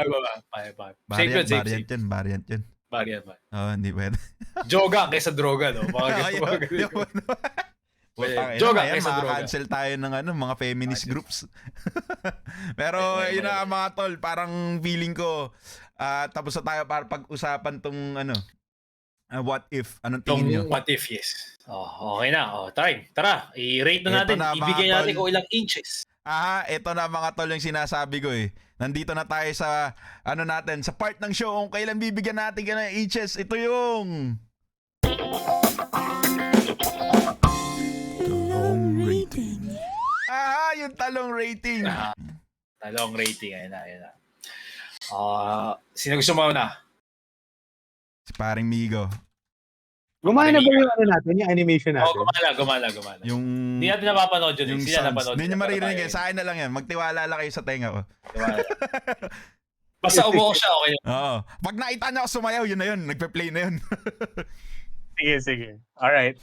Sige, mauna na ako. Siguro pare, for me pare, overall thoughts ko dito sa What If is that overall masaya siya pare. And yun nga, parang sinabi ni Watch, yung experience na makikita mo lang yung parang sisilip ka sa universe na makikita mo kung ano yung pagkakaiba ng mga stories tsaka kung paano nag-play out yung mga events na to. I think it's still a very interesting synopsis sa Marvel moving forward. Kung tatanungin niyo ako, I still want a season 2. I want them to keep doing this. Kung meron lang akong puna, siguro masasabi ko na they should improve the writing a bit. Animation maganda, even though na very simple lang. They don't have to be extravagant in the animation. At least in my opinion, I think it works. I think the story needs improvement, needs tightening. But all in all, I think it's a great experience nonetheless. So ang mabibigay ko sa kanya pare is a fair 7 out of 10. Nice. Ako naman mga tol. Ivanderzz. Bibigyan ko to ng 7 inches out of 10, pre. Parehas kami ni paring Migo. Para sa sa ganda nitong series na to. Parang marami rin siya nakita tayong problema. Lalo na nga yung mga continuity errors nga na sinasabi ni Migo. Na totoo, nakaka-bother naman talaga kasi sinet up nila yun ng napakaraming movies at saka itong series na napaganda, which is yung Loki. Sabay itatapon lang nila yung detail na yun, di ba? Masasabi ko mga pros na itong movie na to or series na to, yung mga ang tawag mo dyan, yung mga yung kay Doctor Strange ay Marvel Zombies talaga na storyline. Sobrang gustong-gusto ko yun. Nagustuhan ko rin yung kay Star-Lord pala. Yun. Yun yung mga magagandang episodes eto. Punong-puno sila ng story. Yun yung mga story na hinahanap mo na paano nga kung nangyari. Na feeling ko yun yung mas madalas iniisip ng mga tao kumpara dun sa mga later episodes nung series na parang wala nang pakialam yung tao tsaka parang hindi nila naiisip na. Siguro si Ultron, hawak niya yung Infinity Stones. Pero, yun na nga, maganda siya. I-recommend ko pa rin siya na panoorin nyo, pero hindi siya sobrang ganda katulad ng ibang series na nilabas ng MCU na medyo masasabi ko na nakaka-disappoint lang sabihin. Pero bibigyan ko pa rin siya ng 7 inches out of 10. Solid. Agree, pare. Agree. Ako naman, I enjoyed basically yung graphics, the animations, also yung pinaglaro niya yung utak natin, nakita natin yung mga different universe. Again, nasabi ko na kanina, medyo disappointed ako doon sa other aspects na like, bakit laki na like, blah, blah, blah. But all in all, I enjoyed it. I highly recommend that you guys try it out. Ito yung mga shows na sabi nga nila, hindi mo kailangan masyadong mag-isip and just enjoy it. Yeah. It's basically like a popcorn series, kumbaga, masasabi ko. Agree. Yeah, habang pinapanood mo, mai-intuit ka naman, tutuwa ka naman sa kanya. So, I'll give this a 7 lang din. 7 out of 10 inches, which is not bad. So, yeah, 7 out of 10 inches. Aha. So, average score natin is 7 out of 10. 7 inches out of 10. Not bad. Pwede na. Mahaba pa rin yun, men. Mabibilaukan ka pa rin nun. Dalawang tao mapapakain mo sa talong na yan. Busog na busog ka na doon. May pag tinorta mo yun, talagang busog na busog ka na doon. Pag hinati mo yun eh. Tsaka ramdam na ramdam mo yun pag pumasok sa'yo yun. Ramdam na ramdam mo. Habang kinakain mo. Mabibilaukan ka pa rin sa 7. Okay na yun. Okay, so ito na. Guys, I guess piniling talong naman tayo. Piniling talong natin is kung saan bibigyan na lang movie, series, or show na re-recommend natin sa ating mga tigang na para panoorin nila. Alright, so sino ang meron ba kayong ready na ba yung mga piniling talong? May comments JM. Sabi niya, hope you guys cover Resident Evil Infinite Darkness or Batman Long Halloween 1 and 2. In the future. Yes, pwede. Wait lang. Infinite Darkness yung animation, di ba? Pinanood natin. Yung pinanood natin ng sabay-sabay nila Swifty. Sucks lang yun. By the way, okay lang siya. Para siyang B-movie na animation. Batman Long Halloween 1 pa lang napapanood ko. I'll check out 2. Pero sige, JM. Plus 100 daw dahil sa kay Tony. Yung episode natin. Sana all. So, Long Halloween. Nabasa ko ata yun before. Maganda siya. Yung comics maganda. Pero yung show, meron siyang So, actually, gusto nga panoorin mga comics. Lahat ng DCEU animation, gusto ko bilhin yung comics na. So, yung Justice, by the way, napanood ko na. Okay siya. Kamusta? Okay. Ako hindi. Okay naman. Same sa game? Sa game? Hindi, medyo iba siya. Pero for me personally, just to see it on animation, okay na rin. Pero Yes. ako mas gusto kong bilhin yun, no? Comics pa rin. Feeling ko mas Comics. maganda pa rin yung buong comics from year 0 to year 6 kung hindi nagkamali, or year 5. And sabi ni paring Okay, Robin, sakto lang yung Infinite Darkness. Mas okay yung past animations. Nag-agree ako dun. Yep, I have to agree. Oh. Medyo bobo to eh. Yung kung paano nila ginawa yung Infinite Darkness. Pero sabi nag-comment siya ulit, wait lang. Injustice, disappointing, medyo rush. Yes, since mahaba yung buong storyline, medyo ni-rush nila yun. Kasi kinram nila sa isang sa isang movie lang. Isang oras na nga to, 1 hour 20 minutes. Lul, ganun pa Pero rin. parang Ibang parts. Parang year lang yun eh. Parang year 1 to year 0. Yeah, basta gagawin. Madaming years nga yung Injustice na na storyline. Parang lang ata yun eh. Basta sobrang cram yun. Okay. Ina. Papanoorin ko pa. Sabi Jim, maganda ang Injustice Comics, mahirap ilagay sa isang movie tayo. Yeah, mahirap talaga. Hey, sabi ni Blackest Night animation Blackest movie, Night. puta. Yes. Men! Yes, Blackest Night, sobrang...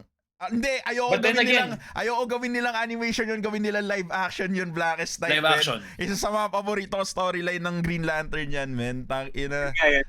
Sobrang bangis niyan, tol. Yup. Sana. Actually, di ba gagawa sila ng Green Lantern live action series? Na confirm na yun eh. Lalabas sa confirm na sa HBO. Basically, maglalaro sila, if I'm not mistaken, 2 timelines. Parang 60s saka 60s data pati early 90s ang team there. Sabi ni pare siya, Ivan, did you borrow my issues before? Hindi. Well, ang nabasa ko na yan sa online eh. Hindi pa ako mahilig dyan sa comics na sa DC nun eh. Kasi para tinitingnan ko nun Nasa iyo ba Shaq? Baka pwede naman peram. yung tingin ko pa nun sa DC, sabi ko, parang masagad yung Marvel. Pero nung bandang dulo ng high school, naging Batman fan ako. Doon ako nag-shift ng DC. Anyway, balik na yung bagong intro. Ito na guys, ang part ng show kung saan magbibigay kami ng aming mga recommended movies, series, and shows para panoorin yung mga tigang. Ito ang Piniling Talong. Okay, so sino ito magbibigay? Sige pare, ako na mauuna. Napi ko lang... Sige, muna lang. Kasi na itong mga nakaraan, isang araw pala kahapon. Nung isang araw kahapon, putang ina, ang gulo ko din Ano ba talaga? Nung isang araw, pinanood ko yung Dave Chappelle special na The Closer. Pero hindi siya yung pinaka nakakatawang stand-up special. Mahilig kasi ako nanonood kay Dave Chappelle. Siya yung favorite kong stand-up comedian na nakita ko talaga. Bukod kay Eddie Murphy nung prime niya. Pero anyway, itong pinanood ko, hindi siya kasing ganda nung naunang Dave Chappelle special, which is yung Equanimity and Bird Revelation. Kailangan nyo panoorin yun sa Netflix. 2 parts yun ng stand-up special ni Dave Chappelle. Alam ko marami nagagalit sa kanyang LGBTQ na community. Oo, kasi parang lagi niya pinagtitripan daw yung mga trans. Pero kasi yung whole point ni Dave Chappelle daw, parang hindi naiinggit siya dun sa LGBTQ dahil parang nauunahan sila, mas nagpo-progress yung movement na yun kaysa dun sa pagtanggap ng mga tao sa mga black sa states. Pero anyway, sobrang nakakatawa lang talaga yung equanimity.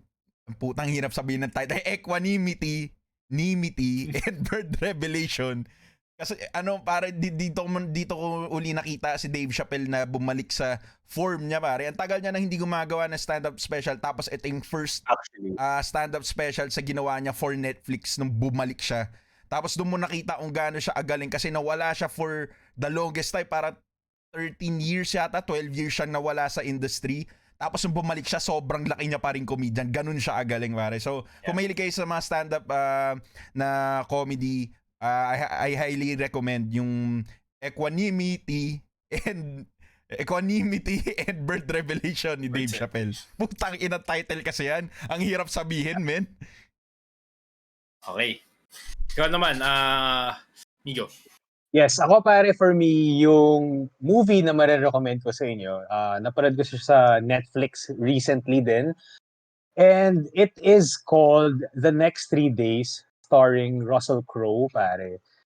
So, I'm not sure kung napanood din na to, guys, pero I think I may be wrong. Pero I think The Next 3 Days, the movie came out around in 2011 or 12 or 13. In between those years, So, the reason ko bakit ko na-mention yun is because itong movie to, it really went under the radar, especially dito sa atin sa Philippines. Kasi from what I understand, or actually from what I remember, nung lumabas tong movie to sa atin, meron ako talagang balak na panoorin siya. Pero what happened was, after 1 week nawala siya kagad. I don't know what happened. Pero basically yung nangyari. Parang after 1 week, wala na siya sa sinihan. So parang ako like, alright, fuck it. Iba na lang papanoorin ko. Now, recently, parang I think a week ago, napanood ko siya finally sa Netflix. And I would say pare na I really wish na panood ko sa sinihan kasi it's a really good, parang under the radar movie. It's an action movie na hindi mo, it's an action movie that's not reliant on the action. It's more on the planning and the tension that happens on how the story progresses. At the same time, very intriguing yung premise ng story. So, long story short, para lang maengganyo ko kayo kung ano yung story to is, so si Russell Crowe, meron siyang asawa, they're like a normal family. Tapos out of nowhere, yung asawa niya na frame in a murder. So now yung asawa niya has been in jail for like a couple of years. Tapos hindi sila sinaserve ng lawyer nila properly at saka ng justice system properly. So now, ang plano niyang gawin, him being a normal person, a teacher, iniisip niya ngayon kung paano niya i-break out yung asawa niya. So it's like a prison break, somewhat story.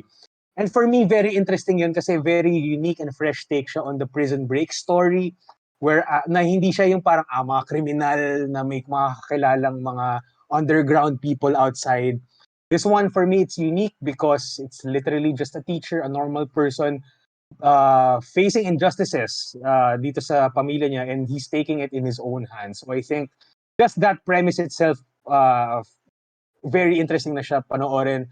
And not only that, habang pinapanood niyo siya guys, I swear, matitripan niyo siya kasi it's not reliant on action and somewhat very believable yung sa mga events na nangyayari.